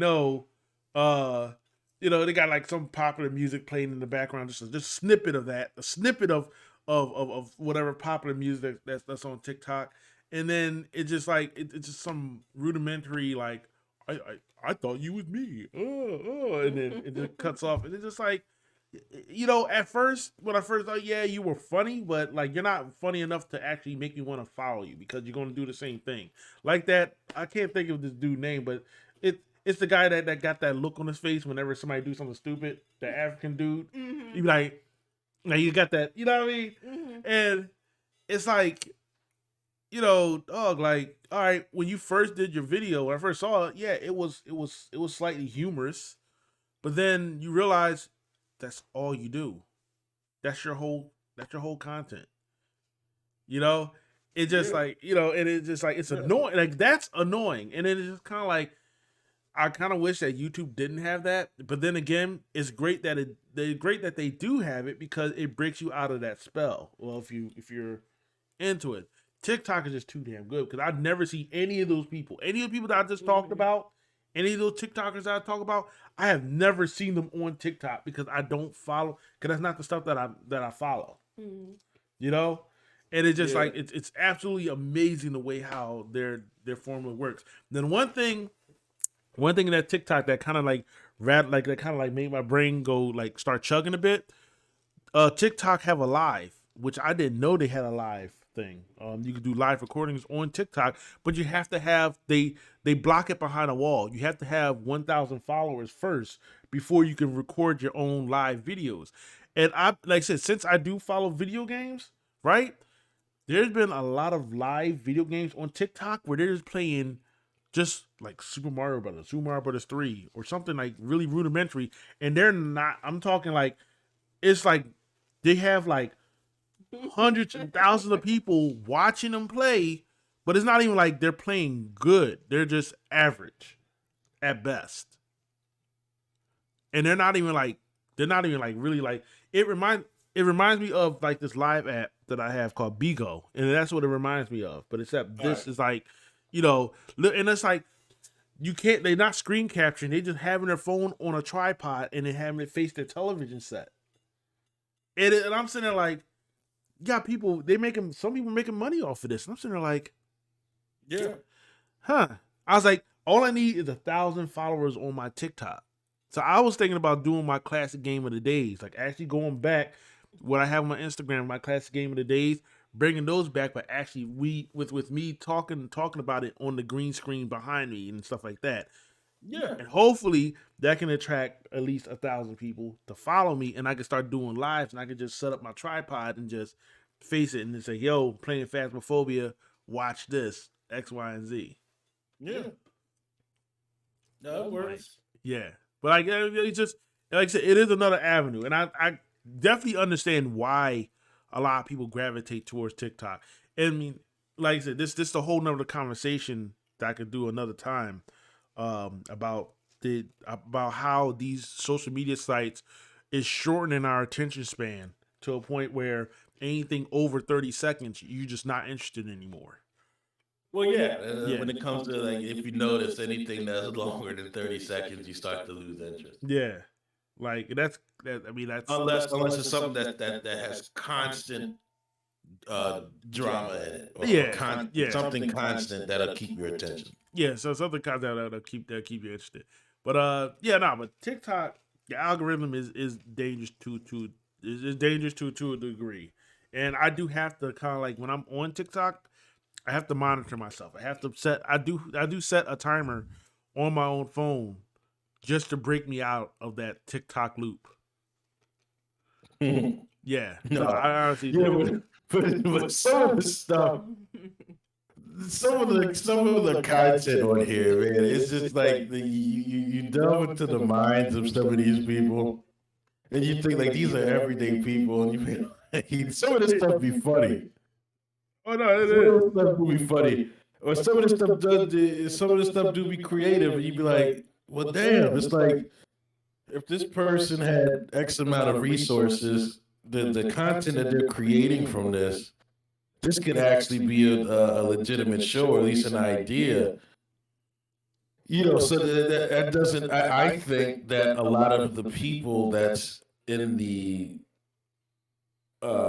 unseen side of television, I think this is what they get a lot of their content from. Because some of this stuff comes out on TV, and you see these shows come up, and then you look like, I've seen this before. Where have I seen it? And then it just clicks, and you're like, oh, I seen it on TikTok. And you be like, well, damn, they done stole this person's content.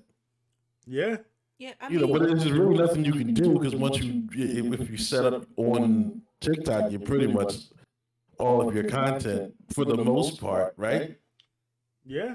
You can be used. I mean, this is the problem this is why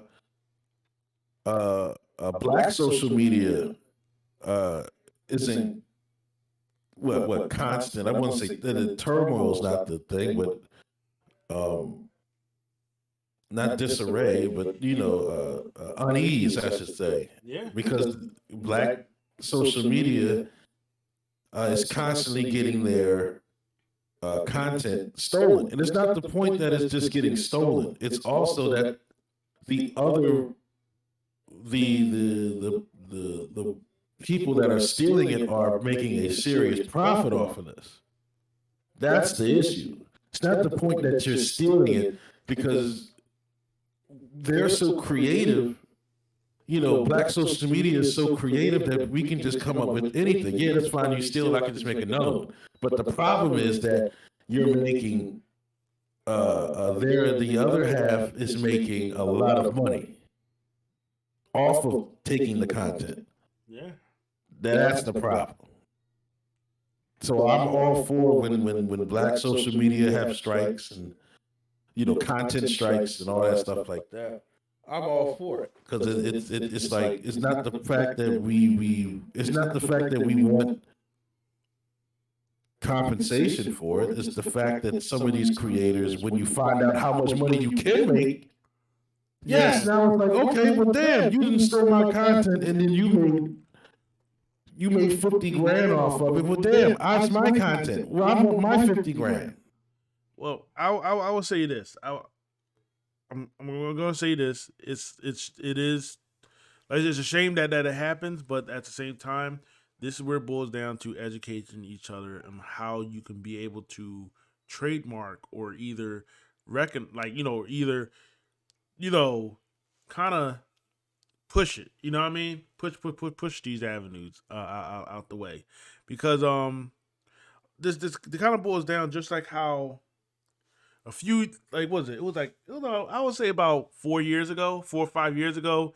You remember that dance that people were doing with the when they hold their arms up and they hike their legs up and they like do that walk and they're like swapping back and forth. Remember that? Yeah, I guess. Yeah. I think I know what you're talking about. I mean, I wish, which I can. So it's sort of like, I wish I could explain it better. But it like I said, this one guy he created like this popular style dance thing, right? And his video took off. Oh, I know what you're talking about. The Nene. Was it the Nene? Sure, they were like that. No, not that. No. It's not the Nene. It was something like really like stupid. If I could, I think the Nene's pretty fucking stupid. But... I mean, hold on. If I can find it, if I can be able to find it, hold on. Let me see if I can. YouTube. But Jay, just go. Oh, I'm sorry. Go ahead. Shenanigator, going off of what you were saying earlier, I can like definitely confirm that what you were saying earlier is being true, because Billie Eilish was promoting some type of artistic competition or challenge or something, where it's like a bunch of artists, you submit your art to whatever website, and then whoever the winner is, you're going to get money, and you do whatever with Billie Eilish. But somebody in the comments, they were saying that that this challenge is in fact a artistic scam, because everybody who submits their artwork, their art doesn't just get tossed. Like it gets sorted through and it gets used for other commercials or like other types of media or whatever the case may be. And so again, another way of like ripping off people who actually have genuine intentions. They really want their art to get out there. But again, you have people obviously higher up, they're just thinking of another way to rip off the average person, like the average artist or whatever, instead of trying to come up with their own stuff and utilizing people in their own team. So, yeah, no, that's true. Like I said, corporation plays a big part in social media and what's popular today. And like I said, they play, like I said, because I mean, listen, like these big corporations, they know what's hot, they know what's in the mix, and they'll infiltrate these things and say this is what's popular. Prime example of that, actually, there was a song on TikTok that was being used. It was like A B C D E F U and you're done, and it goes on and on like that. Basically the person who's saying that song, right? Yeah, she came out of nowhere. And thing about it is, like, everybody was using that. I mean, like a lot of people was using it, stuff like that, in their TikTok videos and stuff like that. TikTok only use like a small piece, and that's what everybody use. That's how music is being transferred. I'll get into that, but explain it to me. But basically, a corporation was actually behind that. Mm-hmm. They basically hired this one person to basically say, okay, you're going to sing this song, and then we're going to make a bunch of TikTok. You're automatically going to have this TikTok. You're going to automatically have this many followers, and you're just going to shove it into people's faces. And that's how you get a lot of these popular things that are happening. When it comes down to black artists who create their own content, they are very talented, but these corporations see it and they're like, okay, like I said, that person is a nobody, but we're going to want this person because this person has the look. We're going to push that person into being like, into getting this. And it's like, it's not about like, it's like to the person that's being pushed, their money is coming from the corporation. Not so much as the TikTok themselves. But from our view, it's like, you're looking at like, damn, like, where they coming up with all this So- like remember, like I said a couple months ago with that whole that whole I like the move it dance, that one, like that one, you know what I mean? Like the brother that originally created it was from France. yeah, he's from France. He's from France, and then it took off because I remember when it started, and it completely took off, Yeah, but nobody was really picking up on it until I started seeing it on other things, and then people were like butchering it and stuff like that. yeah. Going People would butcher. going back to the music thing, which this also goes towards the content thing. So what you're saying is pretty much your theory here is, which I can believe this theory. Companies are It's hiring. not a theory. This is actually happening. All right, so here we go. Yeah. So what you're It's saying not a is theory. This is actually companies are actually buying people, like let's just say like Amazon workers. Yeah. So when these companies are hiring, instead of Amazon workers, these companies are hiring artists in these little pods to just come up with 15-second jingles. Yep. And content creators, and they might give them a flat rate. Because you already like here's the thing. We all know, like, all of us is on Instagram. All of us is on social media, right? You know how hard it is, and even like I said, me and Chris are on TikTok. You know how hard it is to get a reaction on a post. You could say something that is very witty, very truthful, extremely honest, and you get one like. The algorithm, it won't go You will anywhere. not go anywhere. But then you get some average Joe Schmo that says the same thing you said, or they say something that is superficial, or is like, we get it. Like, they say some corny stuff like, not everybody's your friend. And they wind up getting like, like 50K retweets and like 100K likes and stuff like that. And all these comments like, yeah, I know what you mean. Oh yeah, that's what I'm talking about. But see, and people sit there and they look at that, it's like, man, like, how does people say, like, how did this person say this and get that big? Because these corporations, they hire these people and they actually buy people to follow them. They actually buy people to follow them. So here's the thing, I'm gonna add to this. algorithm. That's what you say. So I'm gonna add to this. So this goes to show you, and a lot of people don't believe this, but this goes to show you how there's two things I like to say about social media. Number one, there's nothing social about it. No.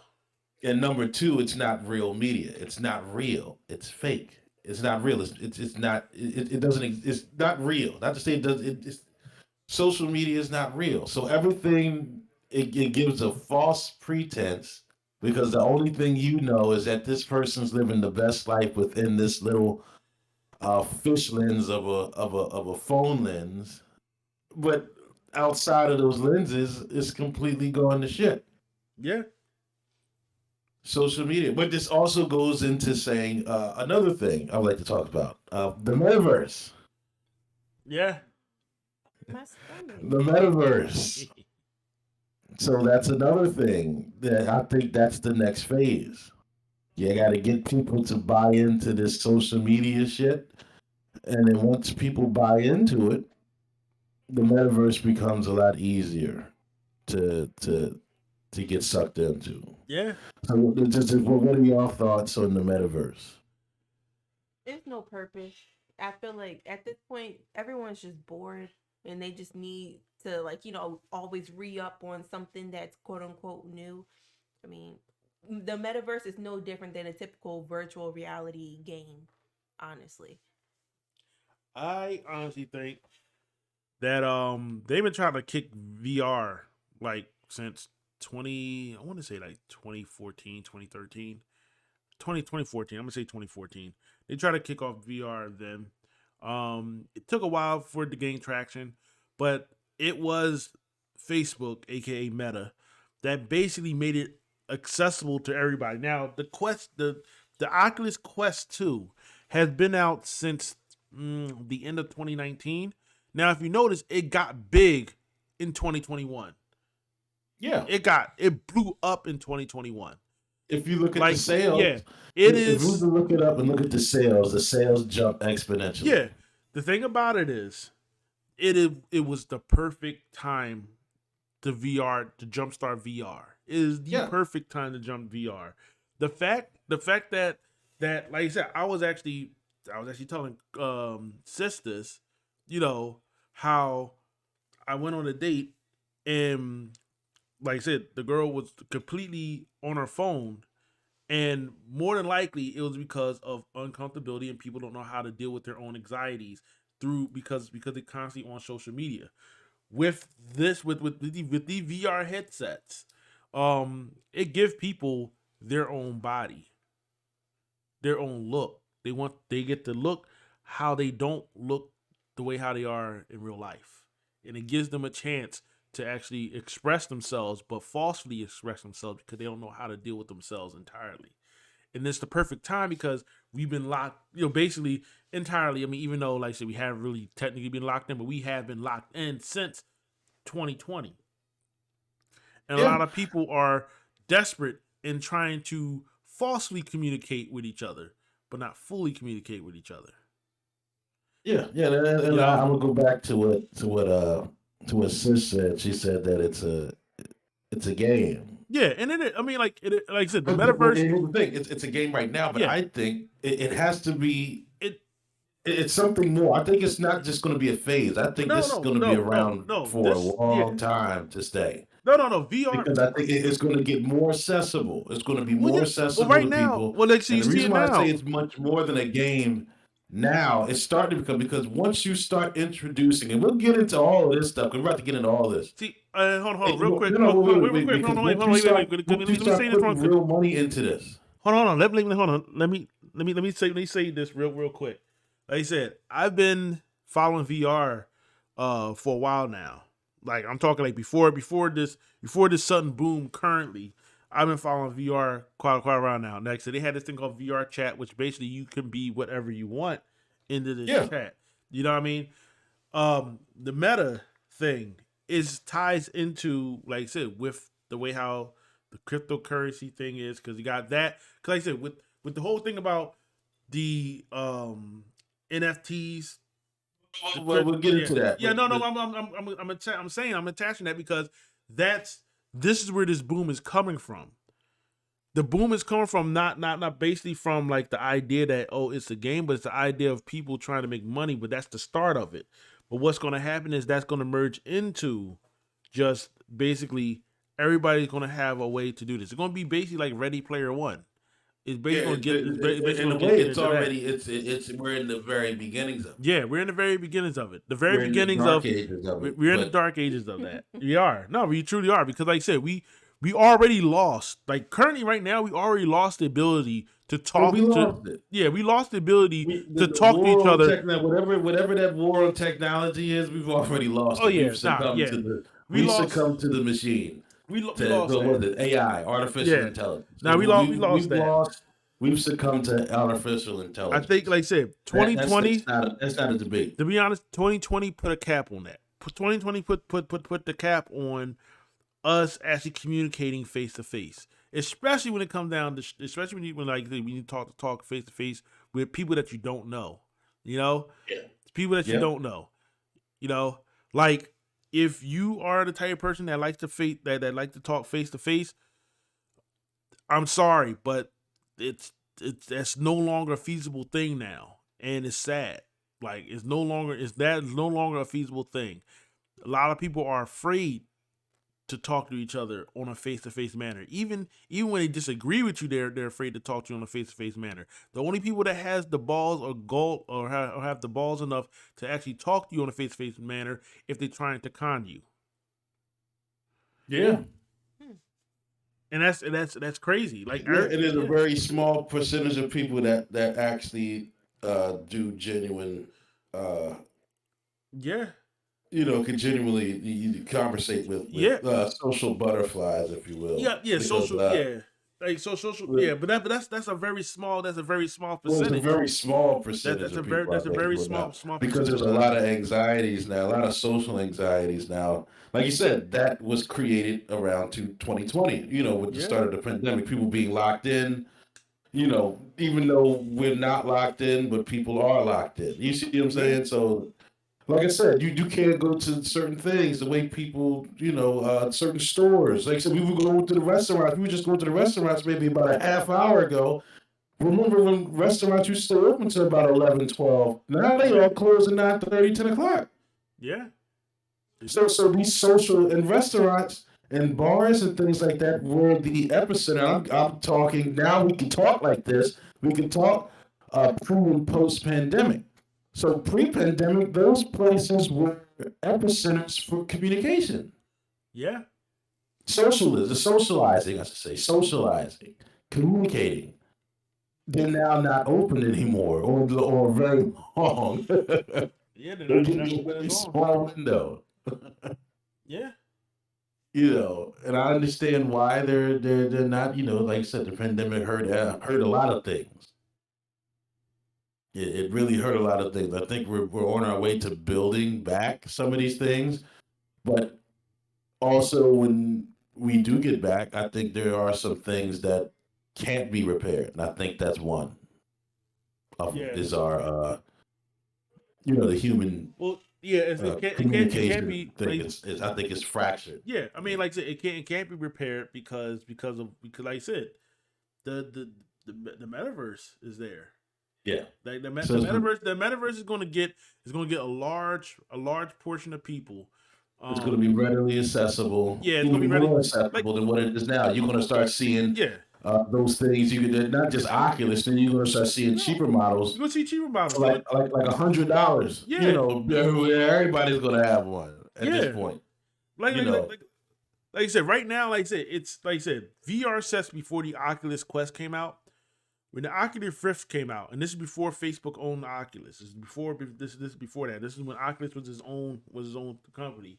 The Oculus Rift, when it first came out, I think, if I'm not mistaken, was about $700. The Vive, like I said, the HTC Vive, we're talking maybe like 800. If you want the whole set, you need, like I said, maybe like close to 1,000, and you need a PC. You needed a PC to actually run it as well. So you had to throw in a couple $1,000 just to get a decent working VR headset. You needed the room, you needed the space. You had to put in the sensors and everything like that so it can track your movement and all that kind of stuff like that. It was exclusive then. The Oculus Quest, when that came out, the Oculus Quest, the first one came out. I want to say like 2018. The first one when it first came out. That was, I think, 300. I think it was $350. I think it's either $350 or $300 around that price. But that was the first one to be, hey, you get the VR experience, but without the wires. Now, it wasn't as good as ACT Vive or the Oculus Rift, and you couldn't play some of the games like you could like from the Oculus Rift or the ACC Vive or whatever brand you're going for. But the Quest 2 just kind of bumped it up. The fact that when the Quest 2 came out a year later, and then it was just basically like a better processor. It was just a way better headset. It could play basically majority of the games that you could play on your PC. And if you had the tether, if you're able to connect that tether to your PC to your headset, you could basically stream the same games as you would if you was playing on a PC. So you had that ability too. It's like I said, I have the Quest 2. Like I said, I bought it before the hype, but it's a damn good headset. For what it is a damn good headset. Like I said, you tried it when you tried Richie's plank experience, and you was like, nah, I ain't walking off this plank. No. And that's a wireless headset. And you still had that feeling that you was going to fall. That's a good headset. And the fact that they dropped that price down to $250, $300, that's affordable. Yeah. That's affordable. That's a Nintendo Switch right there. That's a Nintendo Switch. And like I said, and you get the games without having a PC. If you have a PC, that's even more games for you to play. And then they're coming out with another headset. This one's gonna be a little bit more advanced. This one's gonna be the Meta coming out with another headset. And this one's gonna be tethered to the PC. So it's not gonna be like wireless how the Quest is. But like I said, it's just gonna get even better. And they're gonna have different tiers. I'm pretty sure they're going to be one where the headset is not going to be the way how it is right here, but the headset is going to become more like glasses. And you can just do the tidbit things that you could do on social media or your avatar can do through your own social media or through the metaverse or whatever like that. And just through simple glasses, that's probably going to cost you about maybe, like you said, $100, $150, $200 max. You know? Yeah. So it's just Yeah. like it's all in the play when it comes, like I said, when Facebook started investing VR headset, I knew right then and there this is going to be something that's going to stick around. This is something that's going to stick around. It just not hasn't caught on yet, but it's sticking around. And right now, since the Quest 2 been out, I see it more and more and more.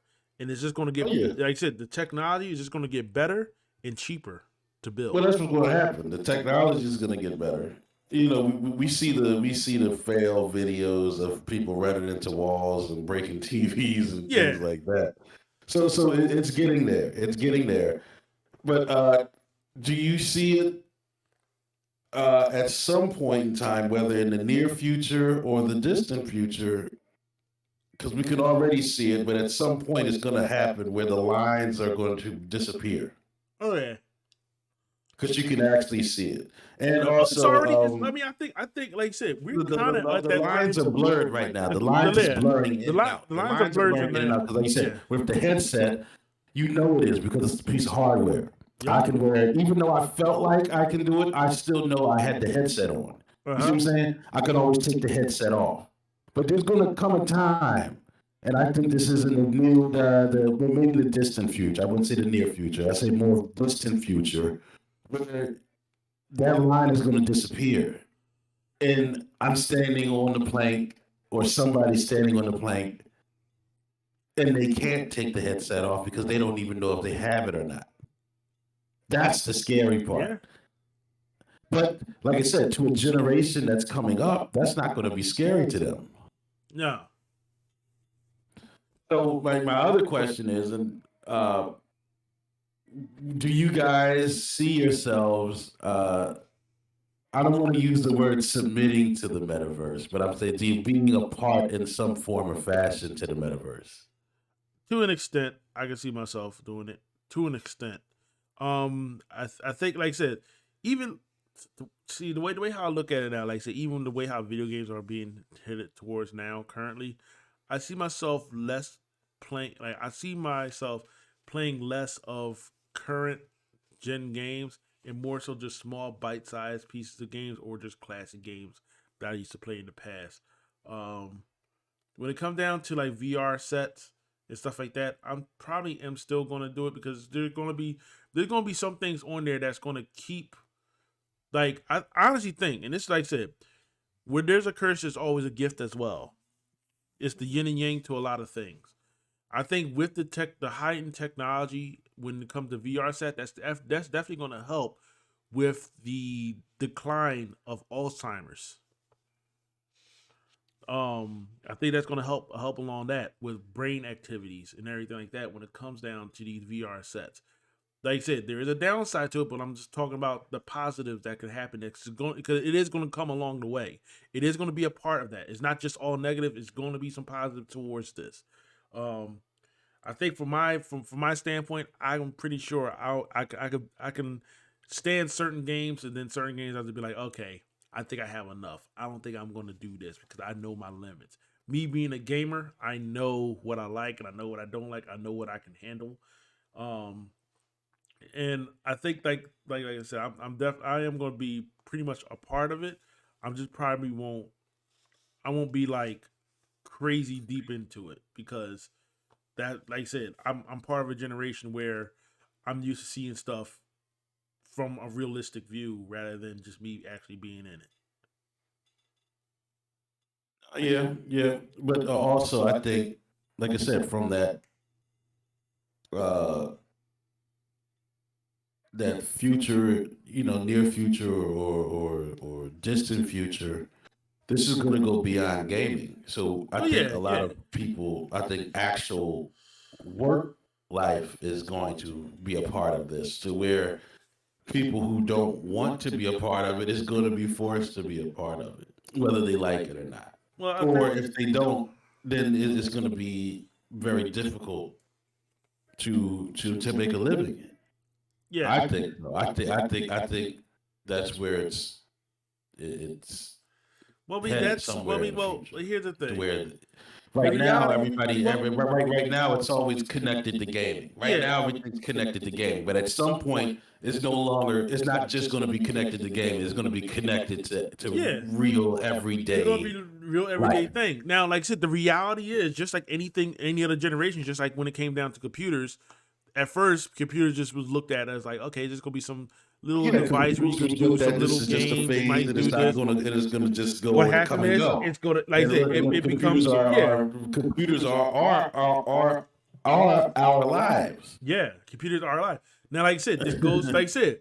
Unfortunately, the people who cannot keep up will be left behind. That's just the way how things go. Well, yes, it's going Like to I be said, it's a new form of Darwinism. it's a new form of. It's always been there. It's Well, nothing it's new. always been Yeah, there, but like I it's said, nothing new. You just have it's to, the evolution. and It's that's the like I said, evolution of Darwinism. for the people who, Where like I said, I'm gonna say this. Hold on, real quick. I'm gonna say this for the people who completely refuses to acknowledge that this could be the future. This is your future. Then you're just going to be left behind. And that's the way how it is. I've already acknowledged that stuff like this, even if I don't want it, it's just going to be a part of it. As long as I want to be a part of this society, and as long, like I said, if you don't know how to grow your own plants, you don't know how to cultivate yourself, you don't know how to build your own in the thing, 90 which percentile of all of us here in the country, it none of don't, us. yeah, I would say the 90. I would say in the high 90 percentile. None of us can legitimately live off the grid. exactly. So, like I said, I'm saying this as a person who cannot live off the grid. Cause I'm saying that I cannot live off the grid. I'm saying that I know that I'm gonna have to adjust, and I have adjusted. I am adjusting, and that's what that's what it's all about. I mean, it is what it is. It sucks that you can't do what you used to do, but hey, that's the progress of life in general. You just have to move on. You have to adapt. We humans, that's what we do. We adapt. You know, you don't have to like it, but we do have to adapt. Just like how some people say, man, only paying cash. I don't carry no card. Well, nigga, guess what? You can get left behind because there's plenty of places out there that do not accept cash. There's plenty of places out there that say, listen, you gotta have a card. You have Apple Yeah, Pay, there's certain you got Cash supermarkets App. now that only Yeah. take card. Yeah, you know, you got they only take like I said, cards. Yeah. like I said, you got Apple Pay, you got Google Pay, you got Cash App, you got Venmo, you have Now you have you can put your have- credit card. You can do virtual cards. You can put on your credit card virtually all to that your kind of stuff. phone. Yeah, all that kind of stuff You like know, that. so For but anybody, like yeah. the cash, the actual hard money is becoming It's becoming obsolete. obsolete. It's becoming obsolete. And I do understand the value of having cash in your hand, but at the same time, our cash have not been tied to any gold since what, the 30s? The 30s, since the gold standard Yeah. have been going since the 30s. So it's been Yeah. going almost for our since I'm saying our generation, my grandparents. Yeah. Our grandparents were born. Since our grandparents were born, there It's hasn't been- been a gold standard behind the dollar. Exactly. It's always been So- a promissory note. It's been But, a promissory yeah, it's note. been a promissory note. So, like I said, by that logic, let's be real. For the people who saying, man, you better for keep 90 on. years, for the last 90 years, with the American dollar, the U.S. dollar, hasn't had any real monetary gold standard. Gold backing standard. behind it. So, with that being said, like to my next what is the thing. value? Hold on, before you say it, my question to that is like I said, for the people who saying, man, you want to keep your cash, like I said, because it's like, well, what value does that have? It doesn't have any. If it's not tied to anything, it has no value to it. Then what's the difference for just having that and just a number? Yeah, but before I get, I'm gonna get into that. But sis, you got anything to say about you? How would you feel? Do you see yourself uh, being a part of the metaverse at some point, in some form or fashion, at some point in time? Yeah, I mean, like what was said before, I don't want to be a part of it because I think it's pretty ridiculous. I mean, what's wrong with what we already have? What's wrong with being, who we naturally are? And I feel like it's just a consistent level of lacking a sense of self acceptance, not just like as individuals, but as like a collective. Um, like as humans, I'm not sure if that really makes sense. It's like we always feel like we need more to better. I mean, like we do need more to better ourselves, but at what point do we say enough is enough? You know what I'm saying? Like, I feel like it's just pretty obsessive. Like, I've seen something online. I think they were talking about this on the news where there's like this virtual Gucci fashion show or like this Gucci store, whatever, that you can actually go to in the metaverse if you have the proper equipment. And I'm not sure if they were saying like it was real or not, but nevertheless, it was on the news and they were making like this big deal about it.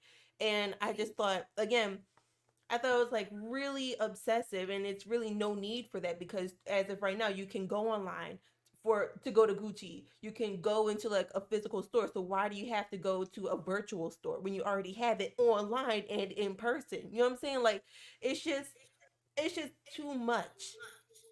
No, yeah, I hear what you're saying. I hear what you're It's just saying. it's just the It- amount of greed that is really like it's the greed and it's the ego and it's the pride that's really driving people and people and causing people and people allowing themselves to feel as though this is something that I need, this is something that I need to be a part of. And of course, like that's just them naturally, accepting it and them naturally submitting to it. And I just, like I said before, I just think it's really ridiculous. No, I don't want to be a part of it. But at some point, me as a musician, me as like a creative, and me as basically a teacher now, I'm going to have to accept it. I'm going to be forced to accept it somehow, some way. And even going back to what you guys were mentioning about living off the grid, like I know sometimes we may make fun of people that we see on TV and how like they live their lives off the grid, and sometimes we may laugh, but at some point that in fact may be us. So you got to get in where you fit in. As of right now, while the getting is hot. And I know, like me, I can't 100% survive off the grid, but understand you do what you can with what, again, do what you can with what you got. Like, granted, I'm able to like do little things like plant flowers and plant, vegetables and herbs and stuff like that. Even before even before the shit became cool. Because people are doing it now. Of course, like they're much more knowledgeable now, and yeah, yeah, absolutely. the information is much more um it's out there, it's easier for more people to grasp and stuff like that. And of course representation matters because there's a lot more um discovery for like black farmers and black gardeners and things like that. Yeah, But understand now that it's becoming cool and it's becoming much more acceptable because of like we know there's the GMOs and the government tampering with food and stuff like that, which is nothing new. But yeah, yeah, it's just one of those things. Again, you get in where you fit in, and you're forced to accept certain things, regardless if it's right or wrong. We're all as a collective, we're all going to be forced to accept the metaverse and any other type of virtual reality universe that may come to us in the future. Like it's literally just setting us up for transcendental humanism or transhumanism or something like that. Like yeah, yeah. I can't remember the actual term for it, but I think it's something like that. yeah, it's definitely setting us up for it. And I know some people may think that that's a little silly or it's a little ridiculous, but I mean they've been doing this since the beginning of time, and it always starts with like little things. So I mean, I don't want to get too deep and sound too ridiculous, but Oh no, nothing's ever ridiculous here on Absolute Zero because anything is possible. Anything is possible. Like you said, I think you're absolutely spot on. I personally think that this can or is going to produce a new breed of human.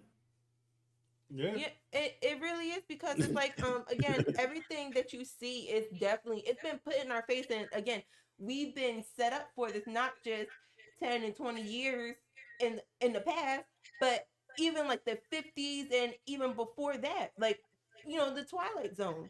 Some people Yeah. Twilight Zone, and there's a god damn it, I can't remember the name of it. But there's this other show, I used to watch. It's not the Twilight Zone, but it's not too different from it. It's about like, crazy science stuff gone wrong or whatever. But yeah, like when you watch the Twilight Zone, a majority of their episodes is what? It's about science. It's about technology and computers. Mad scientists, the computer that's talking to people and the computer that's taking on all these, human like qualities. Absolutely. It's not just entertainment. They have shows like the Twilight Zone here so you can actually think about these things because this is what's happening. And then obviously, like, whether you have the old school, super old school computer from like the 40s or 50s or whenever it was first made, it was about as big as like somebody's house or maybe even Yeah, yeah, bigger. yep. And then that turned I into, remember seeing one of those in a museum one time when I was a kid. yeah, and it's like you take that and then Literally it's took up an entire room. transformed, yeah, it's transformed into a laptop. And then what happened when laptops came out and like and with email? What happened? Yeah. People was with it. Some people wasn't. I'm sure it's mostly available to people who were in business and entrepreneurship or whatever the case may be. And then it went from that to having like laptops strictly as business to people having personal laptops just for fun. Again, it's being forced upon you, but at the same time it's being made accessible to people who do not fit a particular mold. And I feel like I don't want to sound too crazy or feel like to sound like I'm going off on too much of a tangent, but yeah, everything's just out there in plain sight and they've been prepping us for it whether we like it or not. Absolutely. I can definitely agree with that. Because I do remember the computer in the museum I went to when I was a kid. And the computer literally took up an entire side of the room. And I think they said that computer, my phone now has more power, I guess that's the word, power or functionality, I should say, in my phone than about I think they said 100,000 of those big computers now. So technology definitely moves, and we, whether we want to or not, like y'all said, we're moving along with it.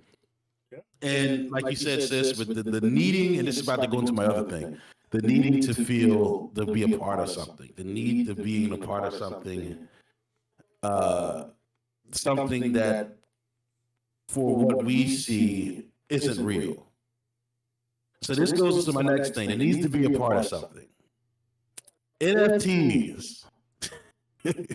People feel the need to be a part of NFTs, which I feel, and when me researching this, I think NFTs are the biggest pyramid scheme since selling no way products. It is. But the need to be a part of something, like I said, the need to be a part of something, and when I read these things, and like I said, social media again. Two things about social media: ain't nothing social about it, and it ain't media. It's not real news. When you look at this, and I'm looking at these things, and I get people coming up and telling me because we'll get into cryptocurrency another day. I am into cryptocurrency. I do have investments in cryptocurrency because I do believe that is the future of how we look at things has to change, has to evolve. And I think that's one way. I'm doing it. And I get back in that may be for another show. We'll get into cryptocurrency for another show. But NFTs are a bunch of bullshit. The only way I can see, and I was explaining this to somebody, a friend of mine, the only way I can see NFTs being beneficial is of the creator. It's of the creator. Yeah. Now, if you want to get into, for those that don't know, a lot of people don't know what NFTs are. They just know the name. And we shared a laugh earlier today because I shared a TikTok with you, Unqualified, about, I've had a guy who was getting into this and he ended up getting money and then, Yeah. and then without any knowledge, just completely dropping things in because some 12-year-old made $1 million off of selling a digital cartoon drawn monkey, or Yeah. some ridiculous thing like that. And that's like that. First of all, that's crap. It wasn't a 12-year-old, or if you dig deeper, it's the 12-year-old child of a already made billionaire. Yeah. So it doesn't quantify to the average person like us here in this room. Now, for those that don't know what an NFT is a non-fungible token. It's generally built using the same kind of programming as cryptocurrencies like Bitcoin or Ethereum. It's used for a blockchain. Blockchain is pretty much the DNA of what cryptocurrency like Bitcoin or Ethereum is built off of. But that's where the similarities end. So the NFT similarities with cryptocurrency is only that it's built on a blockchain. It's programmed via a blockchain. That's it. Yeah. That's where the similarities end. Physical money and currencies are fungible, meaning they can be traded or exchanged for one another. So, like I said, an example of a NFT can digitally represent any asset, including online assets like digital artwork and real assets such as real estate. So this is a new one. They're actually turning NFTs or real estate into NFTs, which I'm about to get another big scam, and it's going to get a lot of people into losing their homes to big developers. But that's another thing. By believing this NFT stuff. Other examples of NFTs can include in-game items like avatars, digital, non-digital collectibles, domain names, and event tickets. Now, like I said, NFTs has been in the work before it was even called NFTs, because if you are familiar with the game Fortnite, right? If you think about Fortnite, you're using money, real money, to buy.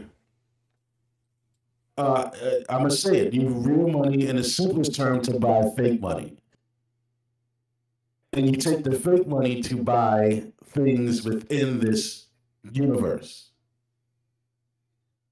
that you collectively own. Now, it's different than NFTs. I think they evolved from that and created these NFTs.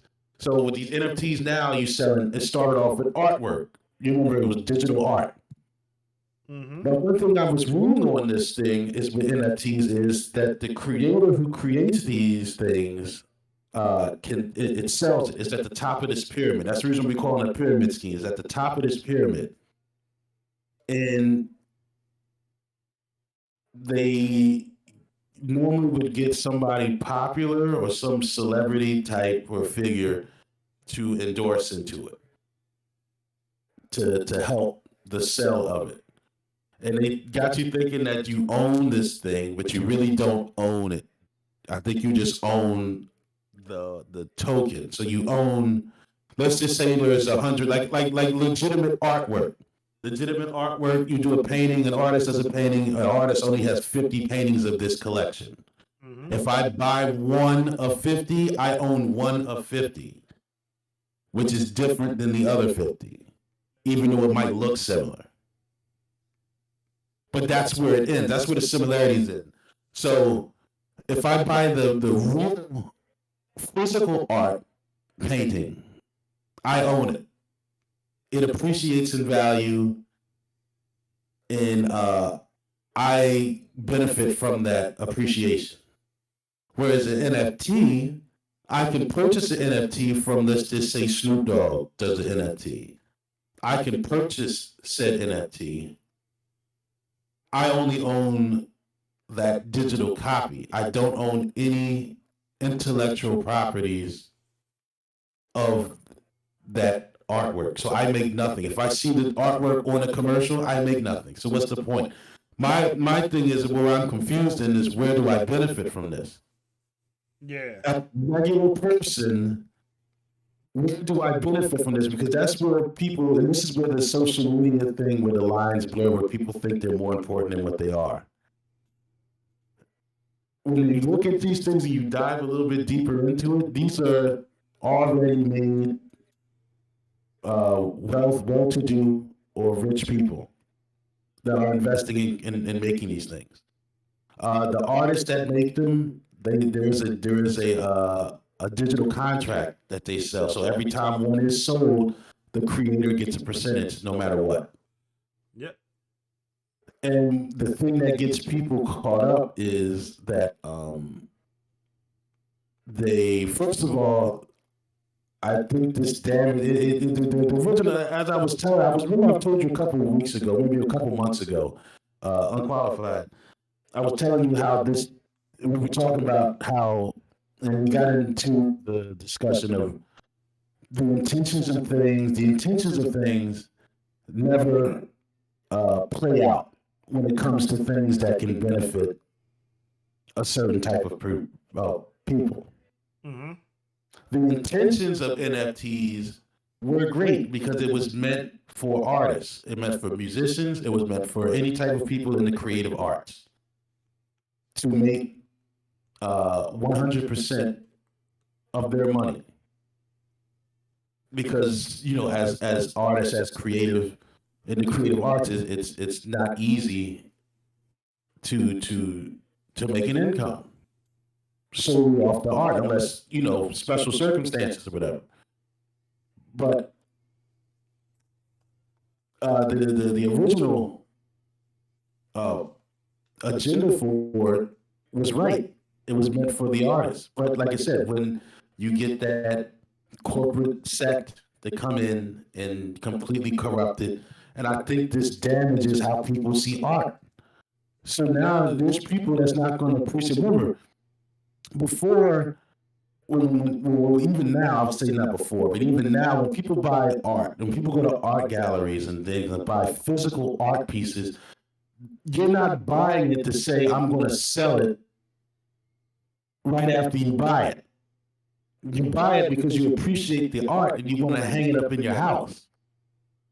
Eventually, yes, art will appreciate in value, but that's not your goal, is to make, oh, I'm going to do this to do it. But see, here, with these NFTs, it's not really art, and you can see it. You know, when you go to these things, you can just check some of the art, the so-called art. They're like, I'm looking at some of the stuff. This stuff is not drawings. You got people doing already like getting images and things like that. Free images they're just taking up and just putting up there, or just drawing a stick figure and calling it art. It's like, come on, that's ridiculous, man. So I think that the concept, or just people just stealing, people just stealing stuff. Yeah. So I think the concept of art is being damaged here. Well, yeah, it's been damaged. No. What I'm saying is this is damaging. This is going to do even more, because now what people are going to think is beyond this. So when they see physical art, they're going to not buy it for appreciation. It's always going to be, well, I can try to flip this. And that's not the case with physical art, because number one, as we all know, physical art takes time to appreciate. Mm-hmm. And not all physical art appreciates the same. And it's the same thing, but I think they created this misconception. Again, with all the information we have none. We are the most informed yet uninformed people of all past generations. We have so much information in front of us, yet we know nothing. Yeah. We know nothing. And we have all the information. I think like I said, it's all by design. But NFTs to me are just the biggest scam. You know, to date. I'd say today. I wouldn't say ever, but it's the biggest scam to date. And eventually that bubble's going to pop. But we're still seeing people try to get involved into it, and things like that.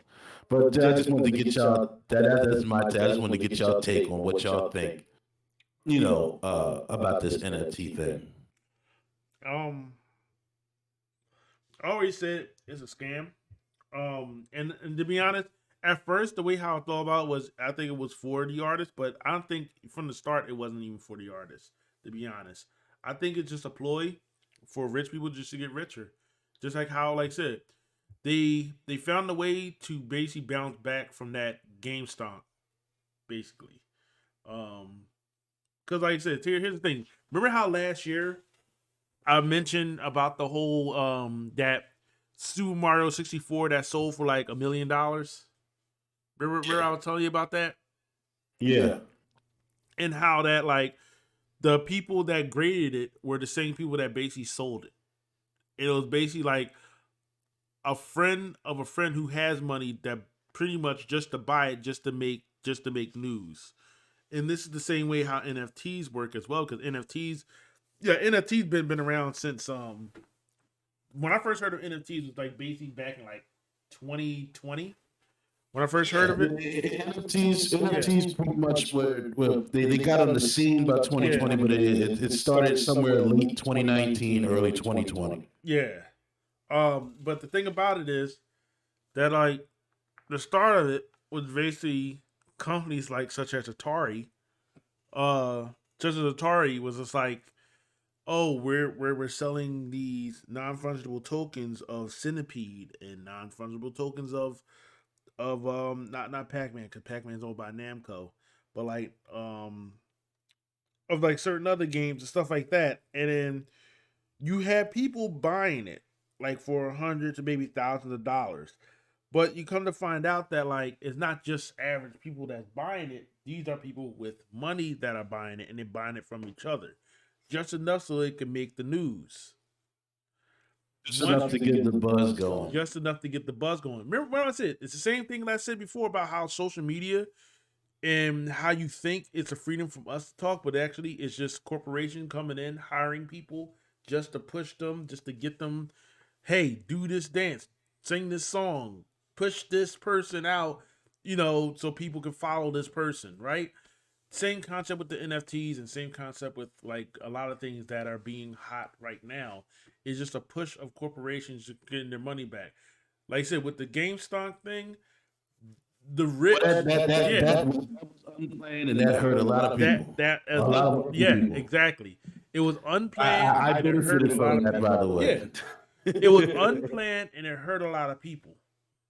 Yeah, that really hurt a lot of wealthy people. That hurt a lot of wealthy people. Thing about it is, they found a way to make their money back, which was they created a new game. They created a new game. They really pushed the NFT thing in 2020. I wouldn't even say not even the whole 2021, but it was literally the fall of 2021.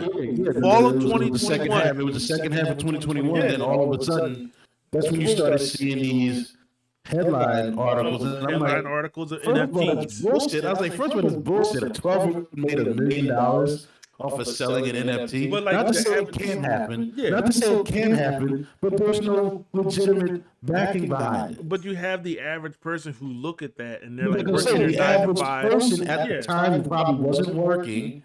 Or either they are working, or either they are working. They just tired of working their 9 to 5. Saying, how the hell this pissant of a 12-year-old? That's what I'm saying. Yeah. Either they weren't working or they're being underpaid and they're watching this shit, and then they're saying, and then they're watching the memes saying a 12-year-old just made $1 million over selling this, and you're sitting here broke as hell, things like that. So that gets the average layperson looking and saying, what the fuck is wrong with my life? A 12-year-old just made $1 million. Without you even looking into any of this shit or even processing it, to say, is this shit even real?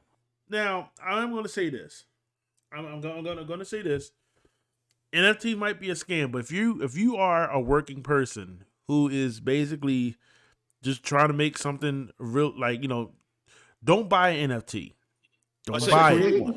But create. I would say that it is a scam, but if you want to be a part, if you want to make, if you want to get have a chance. Hold on. It's not guaranteed. Hold on. To put it clear, it's not guaranteed that you're going to make some money. No, just like anything. Hold on. Make money. Yeah, but overall, when I'm saying the way how NFTs work, the same way how social media work. Keep this in mind. You know how hard it is as the average person to create a post or create a video or create a podcast and hard to get people to listen to you because of the algorithm, the way how it works. It's the same thing when it comes down to NFTs. So be wary when you do create your own NFT, you might not even make anything from it, but it doesn't cost much to make. That's what I'm saying. It's still, at the end of the day, it's a gamble, but you're better off if you are hurting for money, or you're trying to make, or you're trying to create something or make something out of something that you already have. The best thing for you to do is just to invest. Invest in your own money. That's the safest and best way to do it. But if you want to take that chance, like I said, and it's still a chance, you can create your own NFT. Doesn't cost you that much to create an NFT. And then throw it out there and see if it hits the wall and see if it does stick. See if somebody does. See if some schmuck out there is going to buy it. Me personally, I'm not going to do NFT. I have no. Like I said, it does affect the environment because the Ethereum blockchain, like it sucks up a lot of energy. It sucks up a lot of energy, and it's probably, if you really, like I said, really get down to it, people calling out the president for like raising gas prices like that. You know, like I said, gas is not just by cars, but it's also by any other energy as well. It creates any other energy as well. So like I said, we'll get into the blockchain. That ties into another thing. That ties into nothing. But my point, what I'm saying though, is like, this, like, all this thing is happening is probably because of the rise of the reason why we have a lot of like higher gas prices and like higher higher energy bills and stuff like that, is because of the crypto blockchains. Some of the crypto, not all of them, but some of the crypto blockchains. The only two, we'll get into this, but to understand crypto blockchains, the only the good part about Bitcoin is Bitcoin has an open source. So pretty much most of the altcoins are built off of the origin of the Bitcoin blockchain, except Ethereum. Ethereum has its own separate source, separate from Bitcoin. It's always been that way. But like I said, first of all, just a little disclaimer: we are not financial advisors.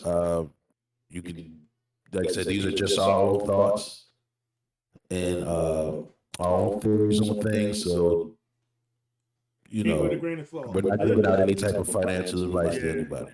Take it with a grain of salt. Yeah, and do your own research. Yep. Heavily do your own research. Yeah. Yeah, I just had to do that one, say that one real quick.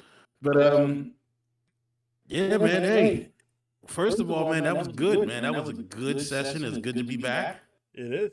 We're glad. We're glad that we got a chance to come back, man, and speak to you guys and do this recording for you guys, man. Hey, think you guys got something to say?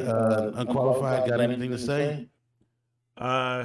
You can definitely follow me on YouTube, Unqualified Gamer, where I've also do upload my weekly nerd chat with my 90s support group. We just talk about anime and stuff like that. And you know, when I start doing my video games of the day, you can follow my TikTok, and I'll have that posted up as well. Okay. Sis, you got anything to say? Thank you for having me on your podcast. That's it. Just a big old thank you. It was good having the conversation. Oh, not a problem. Not a problem. Hey, we might have Sis on as a regular here. You know, we gotta get you. And this is actually our first time doing this on Discord. So we will be working on playing around with some features here. Might be doing some live broadcast, also some just still do the recorded ones. This is recorded, but we'll still do some live broadcasts, maybe some videos, some call-ins, things like that.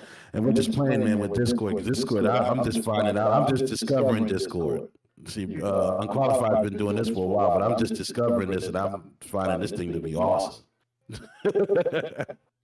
It's very versatile, you know. No, it's very versatile. It's very very versatile. versatile. It was fun the way we were doing things before. The format we were using before, but this makes it a lot easier to go live with a lot of things and to get more interactive with people who are listening as well. But I like that. I like that good. You know, very well, good. You can also follow us on our Facebook, Absolute Zero Podcast. All right, you can follow me on Instagram, Shenanigator J. That is ShenanIgatorJ.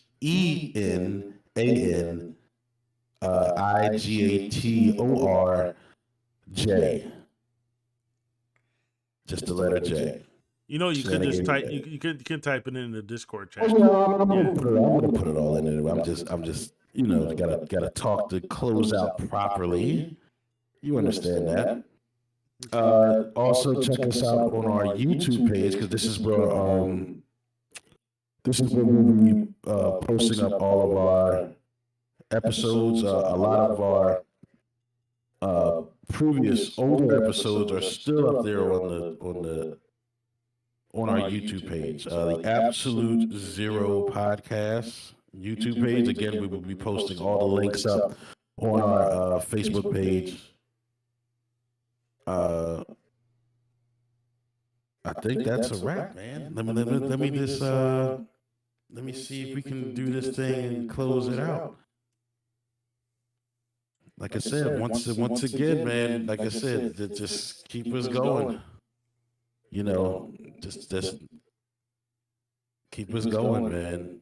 You dig it? I feel you.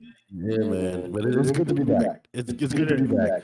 Just like that, man. It's good to be back. We love you. We love you guys. I am the Shenanigator, your Shenanigator, the only Shenanigator J. And my tag team partner, Unqualified gamer. Yes, and our special guest, Honey Bun, say something for us. Thank you again, and of course, I would love to come back. That's right. You're more than welcome. We need you. Back here where we need you.